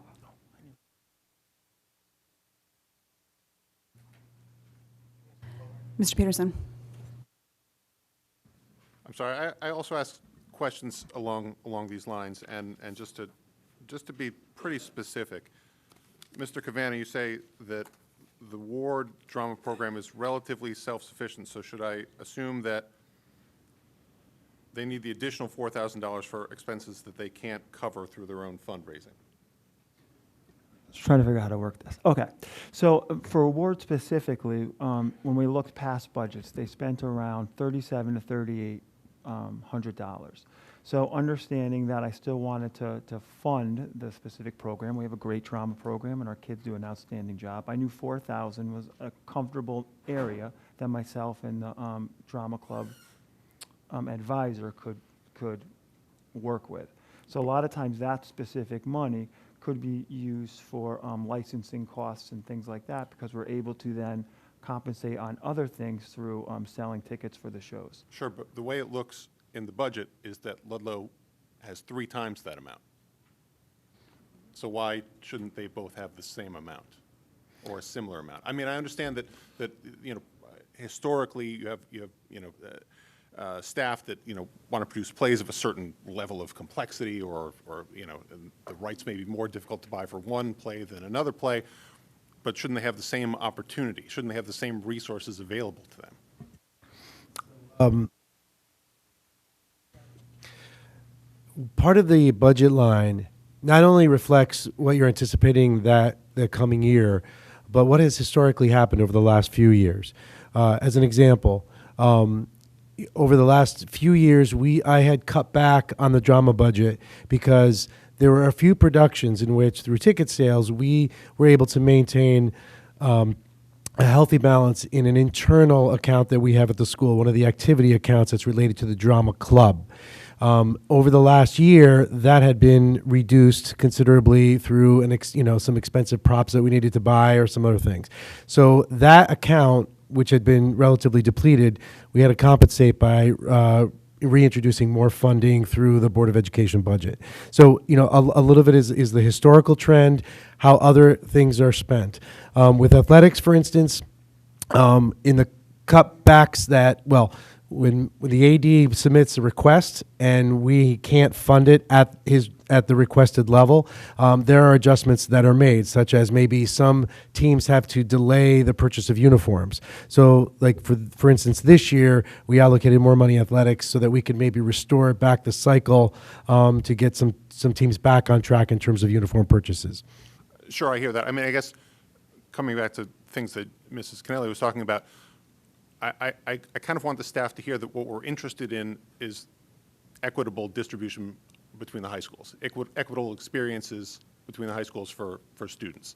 And if you're assuring us that this is the case and that the reason that Ludlow is funded 3 times more is more from past experience, internal account management, I understand that, but the fundamental issue is equity, and that's the thing that we're looking at when we see just the budget line items. That's what we're fighting for. I just want to jump in here because I appreciate where that's coming from. I think one of the difficult measures of equity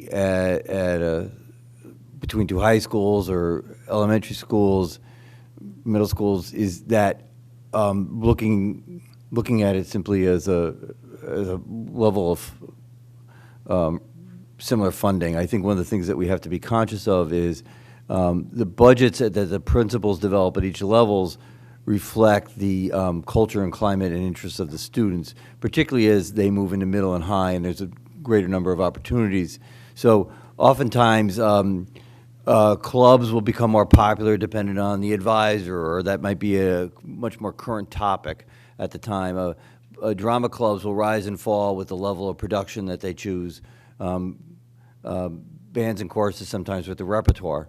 So I think that, to Mr. Hatzis's point, there's to add to that, there's also an historical level of this work that has to play into it over time as well. So it's difficult sometimes to look at a single budget as a slice of life and then see that equity. The place where this often shows up, and it's not shown up yet in Fairfield in my favor, so let me just jump to this, is sometimes the level of, let's say, library funding. Often will vary depending on the hiring of a new library media specialist who looks to cull the collection and looks then to make additional purchases. What we look for is equity over time. So I truly appreciate that that's a focus of the board, because that's a really important thing that some people will miss, but I think there's a level of complexity that we just have to add in, and I appreciate the fact that the headmasters are putting that piece in place. No, and just to be very specific, I hear that. When we were presented with a budget book with line items, that's why we're here. That's why we're asking the questions. So I actually really appreciate the level of detail of all the answers. Thanks very much. Mrs. Jacobson. Couple follow-up on that. Another question that I have, if we can get, you don't have to answer right now because I know you're not going to have it, is can we get some participation numbers around sports? Because we didn't get that in terms of, percentage of student body and gender breakdown and that kind of a thing. Are you looking for an overall or team base? I don't need it necessarily by team, but Okay. that would be great. But if you don't have it, at least overall participation, and then breaking down by gender, please. And then the last question on this is this the one that we got tonight. What does recondition mean? So all of the equipment that comes in is required to be reconditioned so that make sure that it's safe. So like a football or a lacrosse helmet, for instance, it's sent off to the company. They check, everything on it to make sure that all components of it are at the code of safety for student athletes. Thanks so much for clarifying that. And then on the allocation chart, my last concern, since we're on that right now, previously in the two ones, I started asking for this chart a couple of years ago, and thank you for updating it. The previous two, there were allocations for pre-K and ECC, and there isn't any on this for next year, and I'm just wondering why that is. Allocated in 17-18, 12,150, and 18-19, 6,912. Well, as of this year, when we consolidated everything from pre-K to ECC, we did away with the pre-K funding, and everything just budgeted through ECC. So are we doing with 4,000 for ECC then? Is that what we're budgeting in terms of an allocation? That's just for equipment. Are we giving ECC then allocation? Just for equipment. Okay, all right, thanks.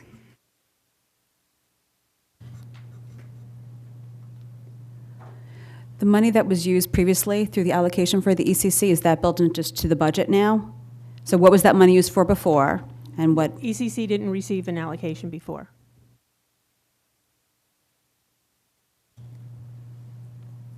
Okay, thank you. Any other questions, Mrs. Jacobson? No, thank you. Ms. Picco, did you have you were looking? Nope, okay. Ms. Dresa?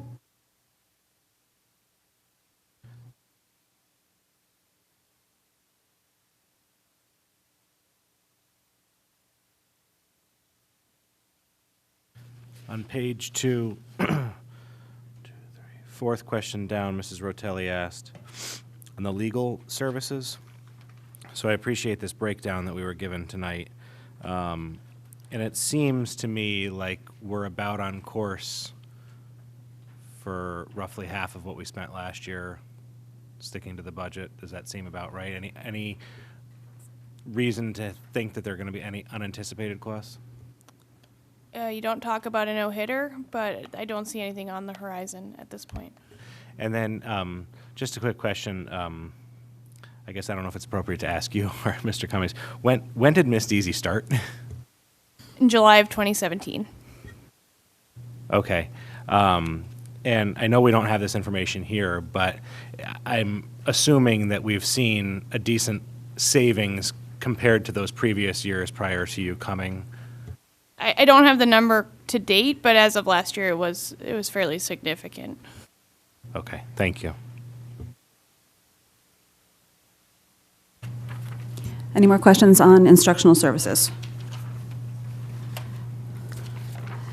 Okay, moving on to contracted services, pages 72 to 75, and the related questions from the executive summary for those object items.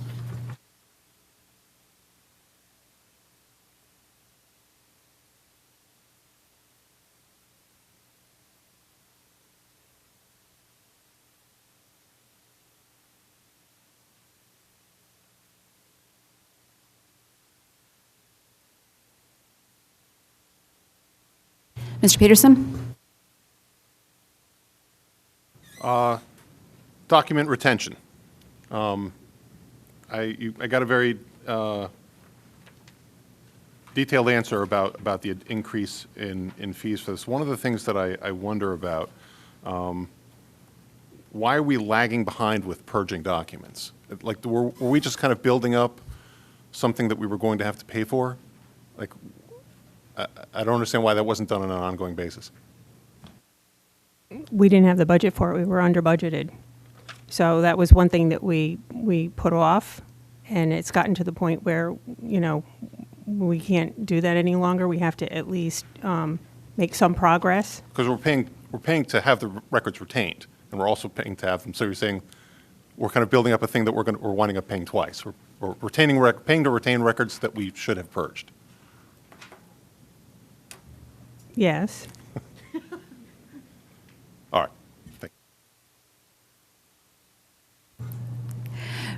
Ms. DC, do you have anything to add to that? You look like you want to say something. Okay. Mrs. Jacobson. Going on contracted services, the AC consultant item. Question, it's 1, 2, 3, 4 on the page. So summary page 72, question page 29. My question is, assuming that this passes and it stays in the budget and we don't have any more, emergencies, when do you think the RFPs will be ready to go out? That's Mr. Papageorge. So we're hoping to get them out.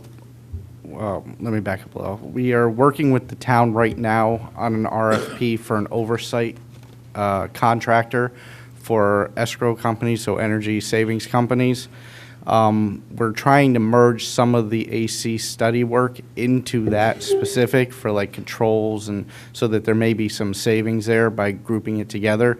That the town is just about ready to put out. That has a 4-week response for the RFP. Once we have better information from that, we have already worked with the town and we're ready to roll out our RFP for the air conditioning. We just want to see what information comes back. We may have to make some adjustments to it, and then we should be able to follow right behind. Okay, and you may not know the answer to this until you actually hire the contractor, but what would be your estimated timeline on before the board would receive a report from that consultant, given if, based on this answer, you start during the summer? Do you have an idea of how long it will take for them? And I assume this is going to cover all campuses? It will cover all campuses that are not currently fully air conditioned. We did an RFP, again, for 4 weeks for response time to allow the contractors to get out, look at the buildings. So we're hoping to do a 4 to 6 week RFP for the air conditioning side. There is a lot of information that will need to be discovered. We're looking at the air conditioning. At the same time, it makes fiscal sense to look at fresh air and sprinkler systems in these buildings that don't currently have them as well, since we're going to be opening up the roofs. So there is a lot to be going into that. So when you do the RFP, are you going to be having them do multiple things? And it sounds like you were doing the AC plus other things as a part of that. So is this $100,000 then sufficient? Because we had just thought that it would just be AC for that RFP. No, the $100,000 that Mr. Cullen had put in did already include the study for the fresh air systems, the air conditioning, and the fire suppression systems as a package. Okay, all right, thank you. Mrs. Maggs-Kennelly.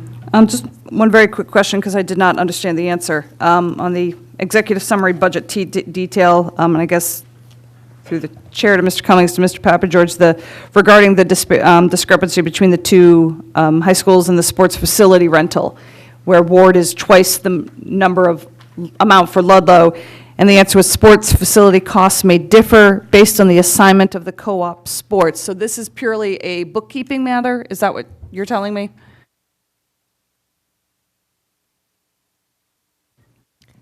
The high school split, these are rental costs that the athletic department pays for like pool, anything, spaces that we rent. And the way the high schools have split up cooperative sport, or it may, and I'm not sure on this one, but it may be, that one covers one sport and the other covers another sport. Those costs differ. So it's just the way they split up the cost and what those rental fees are. So and this is an embarrassing question, but that's not coming out of allocation. No, it's not. Right. So in essence, it is just a bookkeeping matter. The point is this sports facility are for sports that are available at both schools equally. This is just a bookkeeping matter. Correct. Whoever has ice time is going to be paying more. Yep.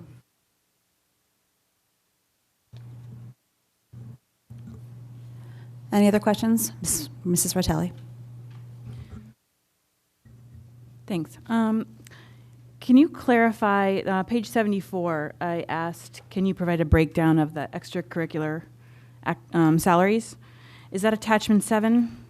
Just adding up those 3 pages for Ward, 3 pages for Ludlow? Yeah?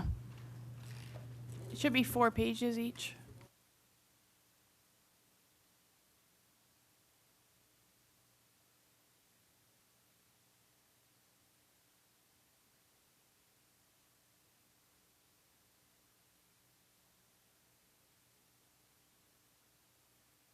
Can I just add, when you do the math on that, you're not going to get the exact number that's in the budget book, because what you don't see in the budget book is that there is a $60,000 allocation at Ludlow for special education extracurricular services and a $35,000 allocation at Ward for those services as well.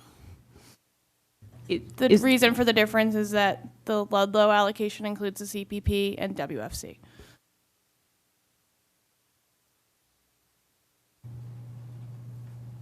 Ms. Jacobson? I had asked a question on athletic trainer and the conditioning coach because I didn't realize we had conditioning coaches.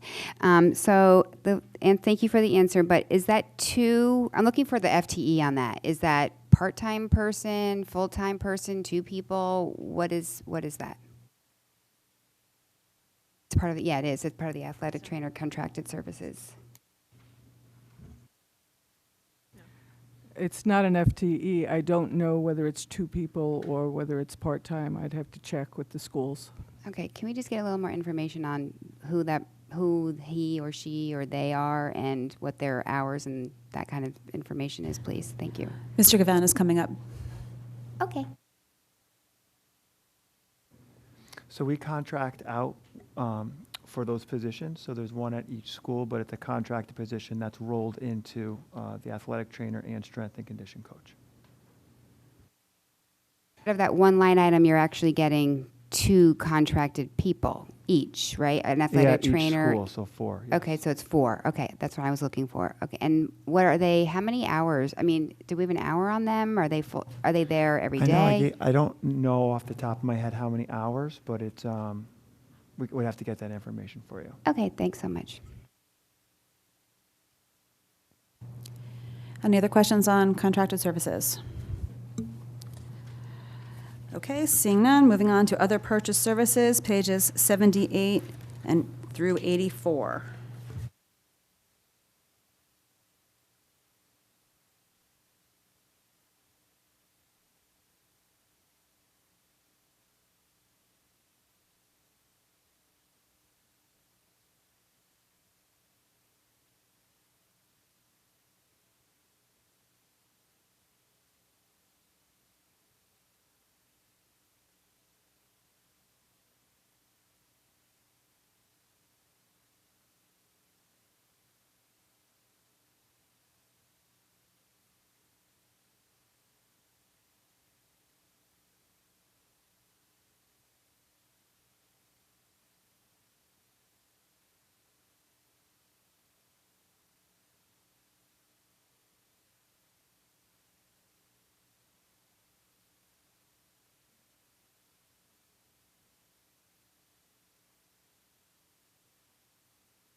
Any questions? Do you want to move on? Mr. Peterson? Just a quick question more for my edification than anything else in the copying budget. The description for Object 327 says we contract with vendors in a lease plus cost per copy agreement. This affords us the latest copying technology without the purchase of equipment. Is the latest copying technology a thing that we really need, or is this merely the state of the industry? That whoever buys copying equipment buys like a copy or copies as a service.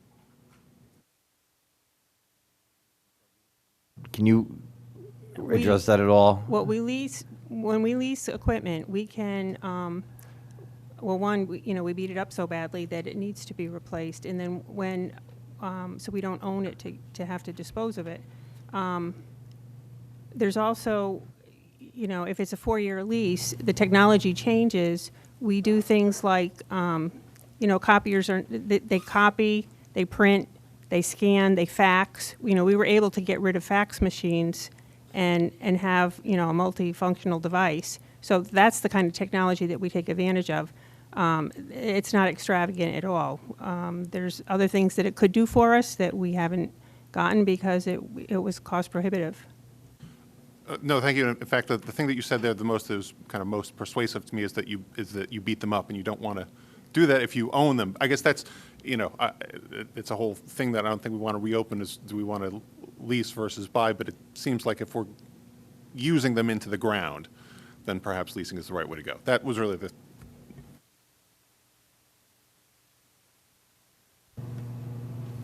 Any other questions on this? Okay, moving on to tuition, pages 77 to 78.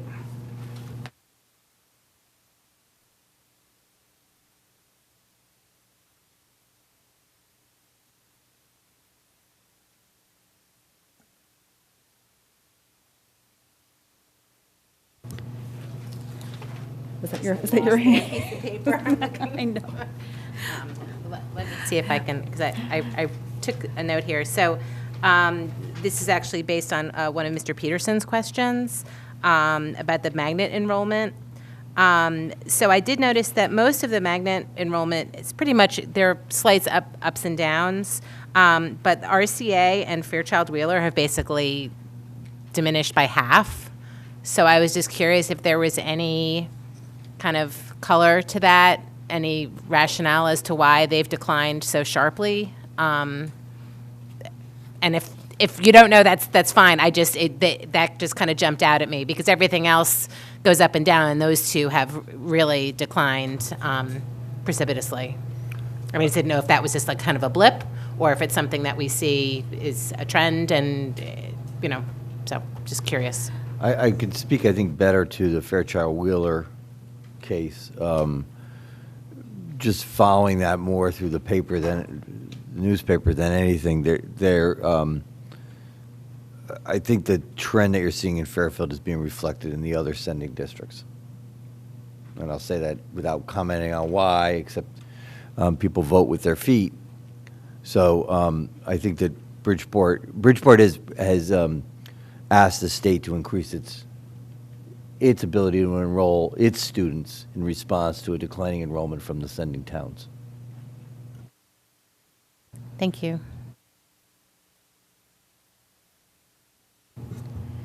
Any other questions on tuition? Mrs. Jacobson? Thank you for the handout that you gave tonight at the table based on Mrs. Maxon Kennelly's question. Your trend of outplacements. I know that these are actuals. I was just wondering how they compared, and we can go back into previous budgets to actually look this up, but the projection versus the actual, how close are we coming to when we are budgeting for that over this longitudinal view? I would have to go back and gather that information for you. No, I'd be happy to do that.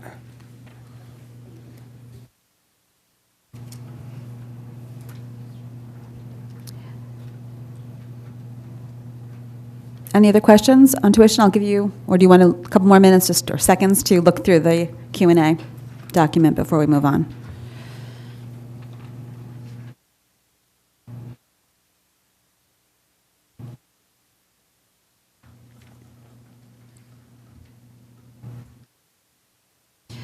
Mr. Peterson? Yes.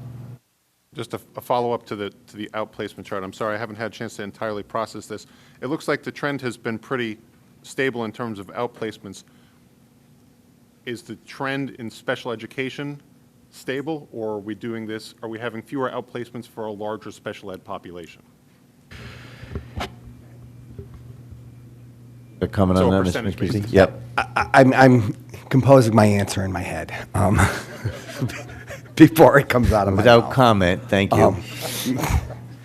Could you ask the question one more time, please? I just want to know, I guess maybe the simplest way to think about it is the percentage of outplacements versus the total, from the total population, the special ed population. I will tell you this goes back to, and This goes back 8 years, is the outplacement data that we got you. 8 years ago, our prevalence rate was, I think, 10.8%. Today, it's 12.9%. It's historically always been below the state prevalence rate. So I think we're able to maintain more students in district because we're building more programs in which to be able to do that. That's why I think that number's stable. I think if we didn't have programs like our CLCs or our CLCSs at Riverfield and Tomlinson, or the programs like that, it would not be as stable as it looks. Well, that's exactly my point. So I think in some ways, if we can overlay that information onto this presentation, that would be very helpful, because it looks like we're doing nothing. The absolute numbers are more or less the same, but we are doing better over time. That's the experience that I'm seeing here based on our increasing population of. I will prepare information that would, demonstrate what the cost savings is for maintaining students in district versus if we didn't have district programming, what that would cost. That would actually be extremely helpful. Go ahead. I think even this chart, Mr. Mancusi, if you just add the total number of students that are identified, would be helpful. You just overlay it on there. Can I get that to you for next Tuesday? Yeah. I didn't want you to do it right now. I do. Mrs. Jacobson. I know it was in one of the answers just on magnet enrollment, and I just for the benefit of the public, that the trend of that is returning to within Fairfield Public Schools rather than an alternative choice other than that, correct? That's correct. I have a follow-up to that. Ms. Pickup. Do we know if the trend is also like returning from parochial schools? Maybe that's a question I should put in for next week. We'd have to look at that. We haven't looked into that. Any other questions on tuition? Okay, moving on to supplies, texts, and materials, pages 84 to 95.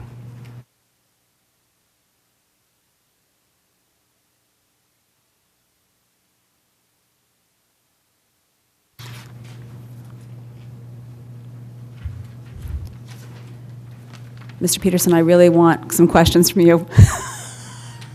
I just wanted to say primarily thank you for the extreme amount of information about what you meant by ORF. It was actually extremely informative, 16 pages of invoices. So thank you. We have to have like a benefactor for all these musical instruments. Come on, I think that this is one of those areas that, I don't know, thinking out loud. Do you have a benefactor in mind? Somebody who's very, very versed in the musical arts, who might have a connection with the district? Is that what you're thinking? Well, I'm thinking that all of our elementary schools, we just approved a new music curriculum. There's a need for these musical instruments. So I'm just putting it out there to the world. If anyone loves music and has just some extra funding that they would like to be a benefactor of a wide variety of musical instruments, that would be wonderful. Come on, I don't know why that is funny. Wouldn't you be happy to have a benefactor just list of those instruments? Well, I'm not. No, There's plenty of places on an Orff instrument for a little brass plaque, and you'd be Mr. or Mrs. Orff in the district. Mr. Asa, you had a question? Just piggybacking on Mrs. Vitale's question on page 2, the second one down about the HVAC cleaning and preventative maintenance. So this was good information. And the question I had was, moving forward, as we work on HVAC in the schools in both renovations, additions, and potentially the district-wide plan, are there systems out there that can be put in that use oxygen, ozone, anything that we could have built into these systems that continuously do maintain a clean ductwork to save us from these cleaning? I'm just thinking nowadays we should have something. So all the systems, as I'm sure you know, have filters in them already.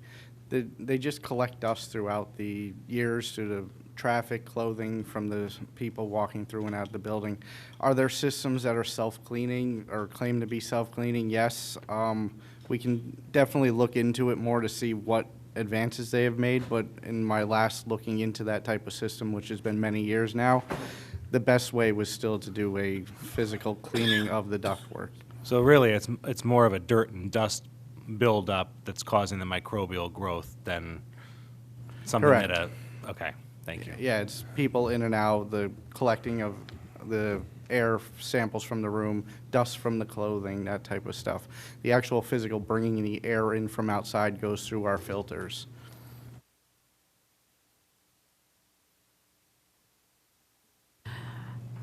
Any other questions on supplies, texts, and materials? You went rogue there a little bit there on maintenance. That's okay. Mr. Peterson. It's a less facetious question. The Chromebook covers. I assume we're going to talk about technology next, but I asked a question about the projected savings this year. There seems to be two specific areas in the budget book where this is listed as a potential savings. One is in Object 415, other supplies/materials. It says other supplies/materials decreased in the area of technology supplies for Chromebook cases, but also in the information technology supporting documents. It says a decrease of $35,570 was made possible due to a reduction in Chromebook covers required for middle school students.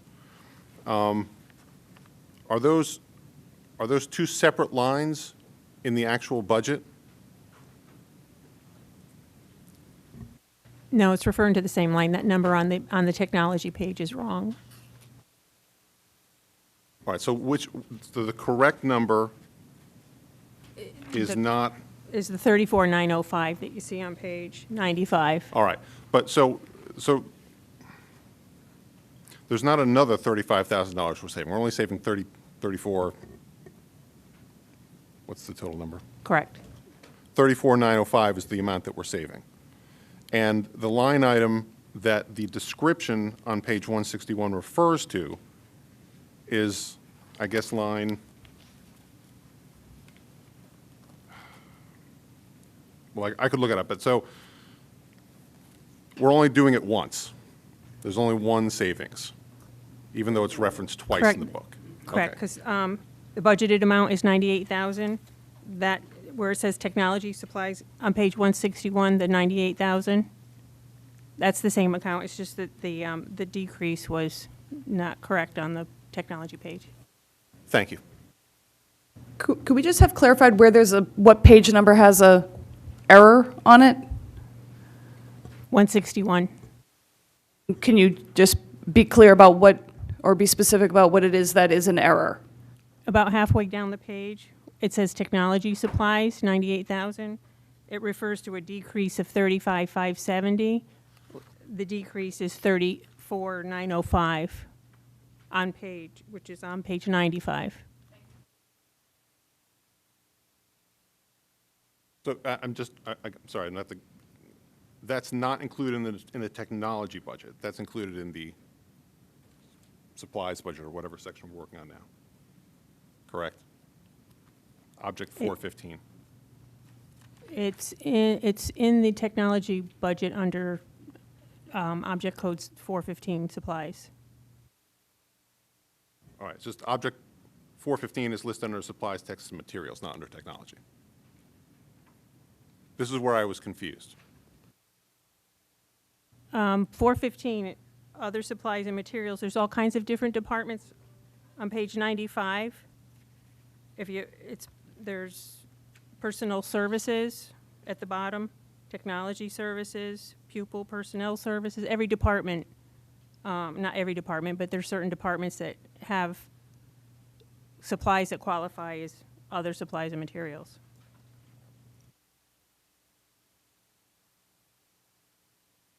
page 95. Right, yeah, no, I'm looking at that. I'll come back to this if I find anything wrong. I didn't want there to be two things referring to just one area of savings.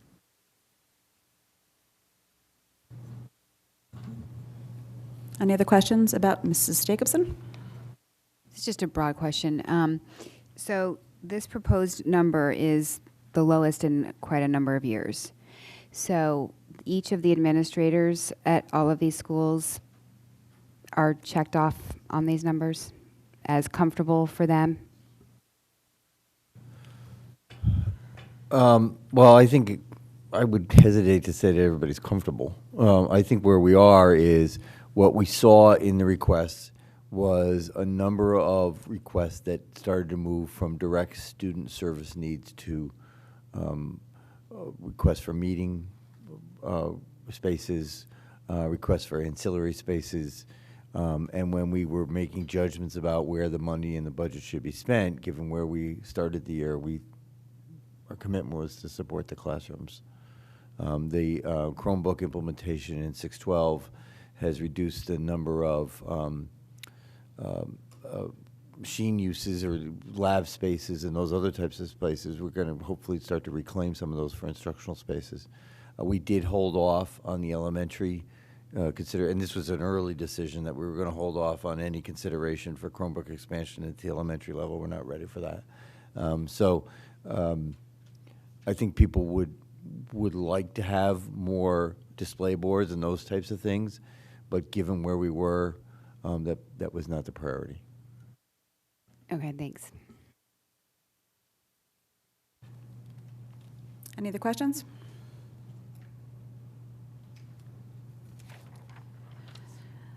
Okay, moving on, pages 102 to 105, capital outlay.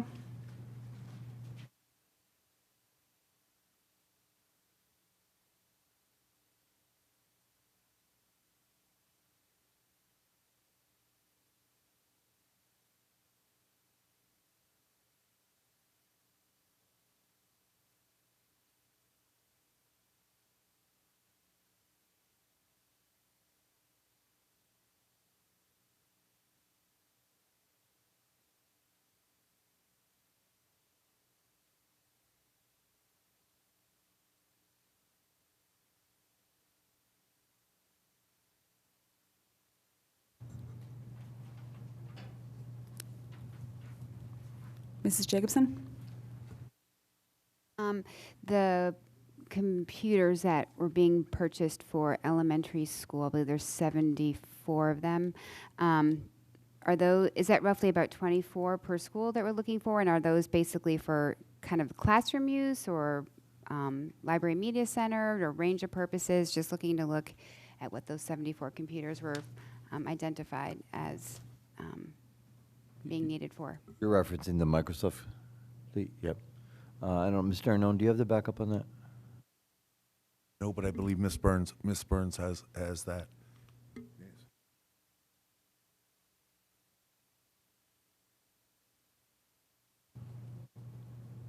Just state your name and position for the record, please. Hi, Nancy Burns, Director of Technology for the district. I believe it's 274 computers. Yeah. They're being distributed across the 11, but not necessarily equally.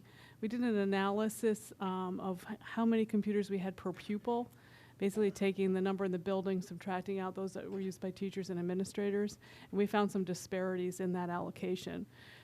So that's this initial attempt, is to try to make sure our kids have an equitable access to technology in the classroom. We have a subcommittee of our technology steering committee working now on establishing a refresh of the what we used to call the distributed model. How much equipment needs to be in which kinds of rooms, classrooms, library media centers and such, to support the technology access for the kids and the teachers. That committee is working now, and that plan will be part of our revised technology plan, and it will be part of the 21-22 budget. Thanks. Any other questions? Mr. Peterson? I just have a general question that actually I probably should have asked earlier.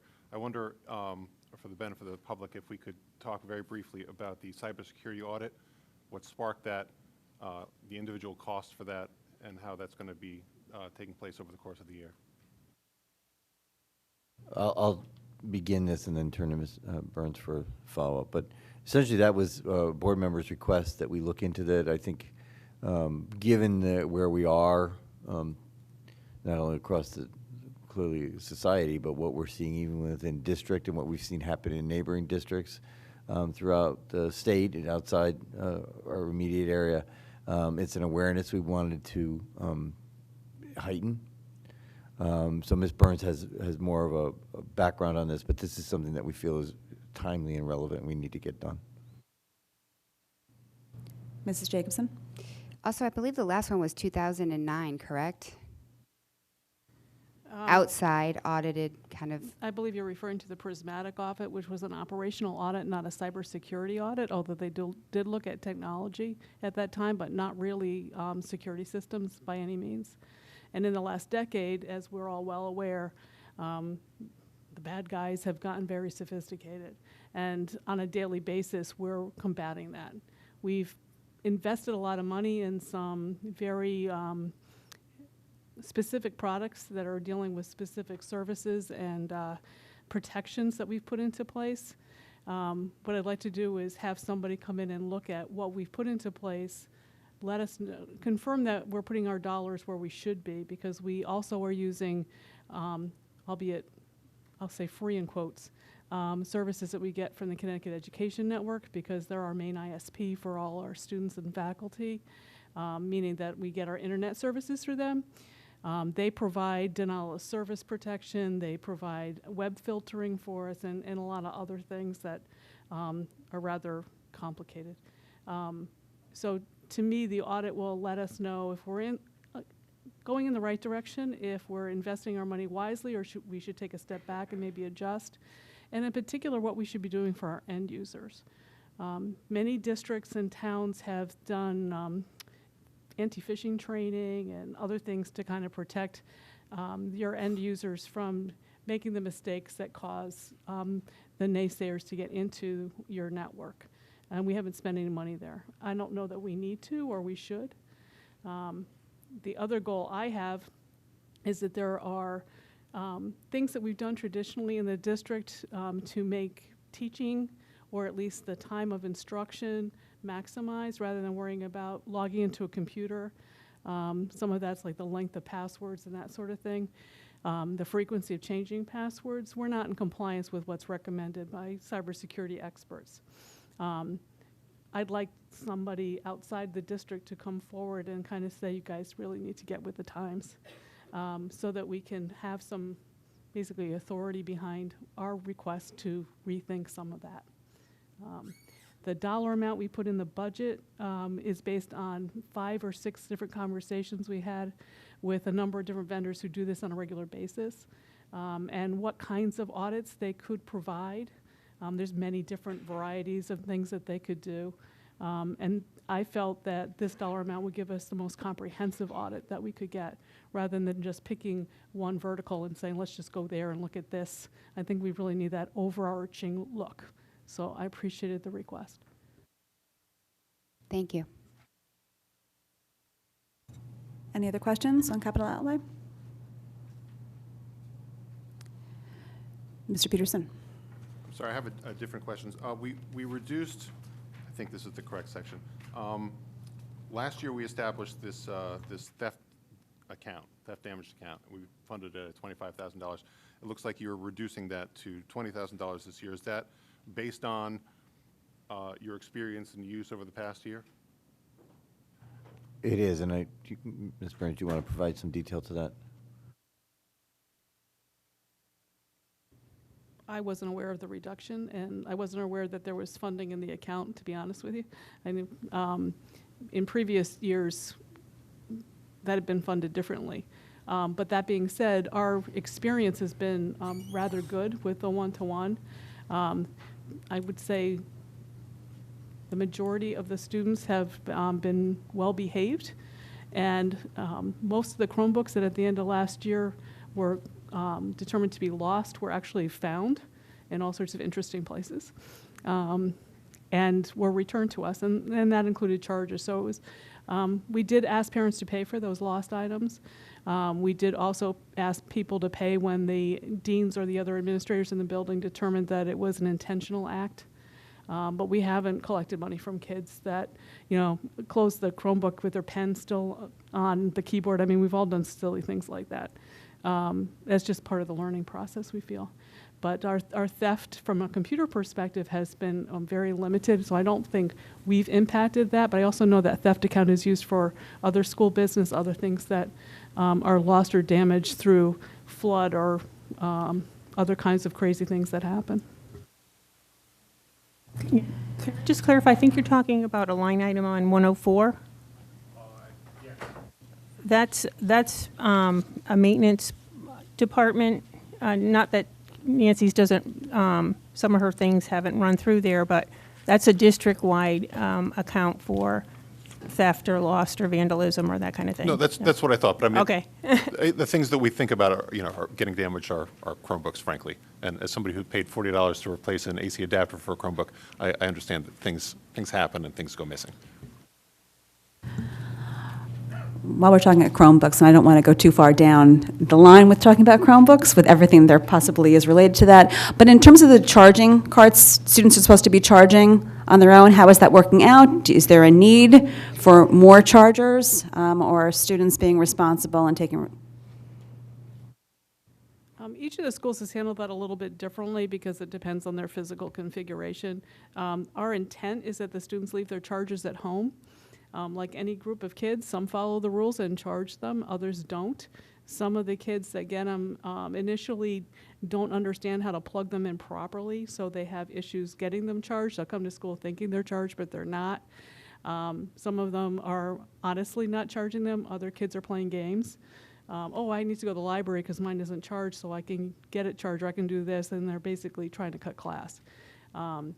We've managed, I believe our school staff has managed that rather well, but I personally don't think we need additional charges. We bought additional ones the first year to make sure we had spares, and I don't know that there's been that many that we've had to replace.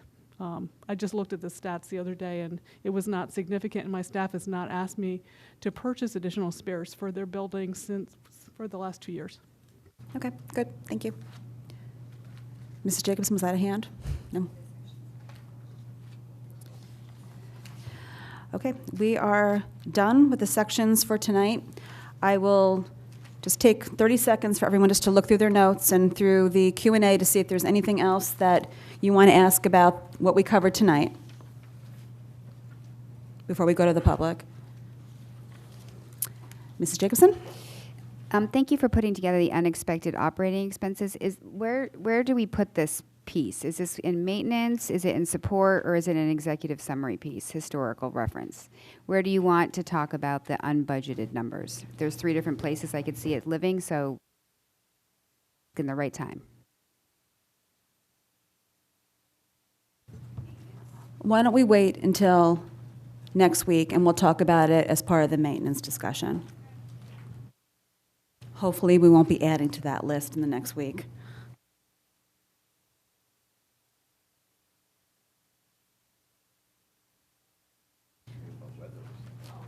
No, I mean,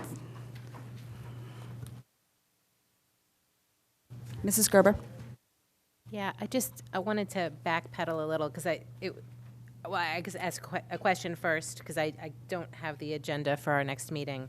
So I was looking at the breakout of the out-of-district tuition that's on page 159. Are we going to be discussing that at the next meeting? Should I hold off on asking on that, or because it wasn't in the regular line item, so I was looking for it and I just found it and I had a question, but I can certainly hold off to the next. No, you should. We covered tuition tonight, so why don't you ask it now? Okay, well, I guess just it might be helpful, and again, I'm thinking not so much about this board, but about other boards who are going to be reviewing this, because tuition is always a topic that generates a lot of interest.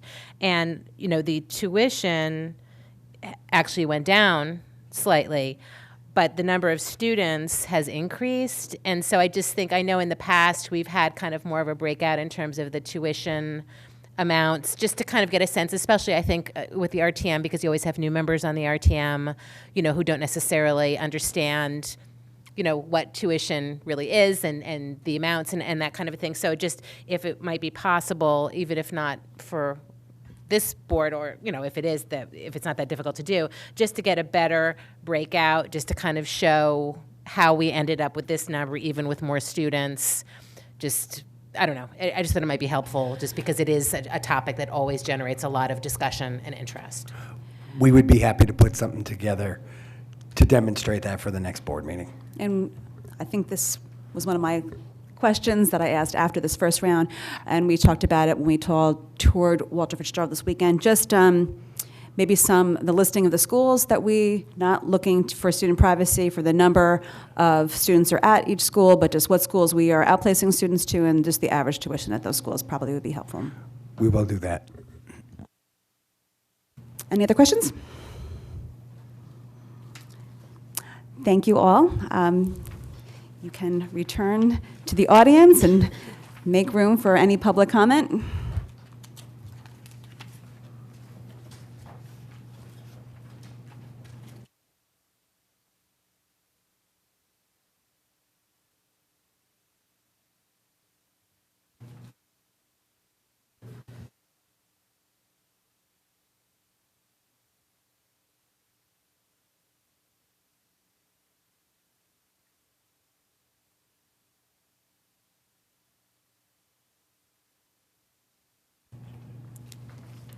If any members of the public would like to give comment on the proposed budget, I invite you to come forward. Just ask you that you please state your name and address for the record.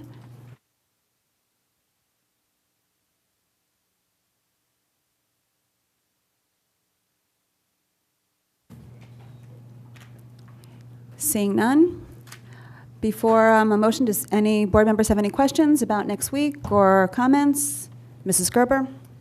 Just wanted to thank Mr. Cummings and all of the staff for turning around these questions and putting them in this form and everything like that. Even though I was kind of flailing away at the table, I mean there was a lot of information, and it is, I think, really helpful to have. So thank you for doing that so quickly. Just a reminder for this next round, ideally questions by 8 a.m. on Friday or earlier. That would be helpful only in the terms of, for us, because of the long weekend, be able to turn those around back so you could review them before the meeting, if possible.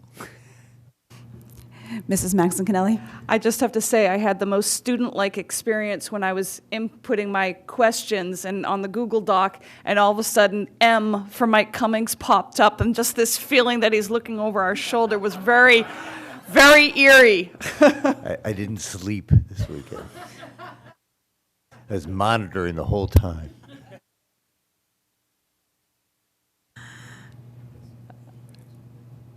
What? Okay. And again, thank you to the staff for all your hard work on this.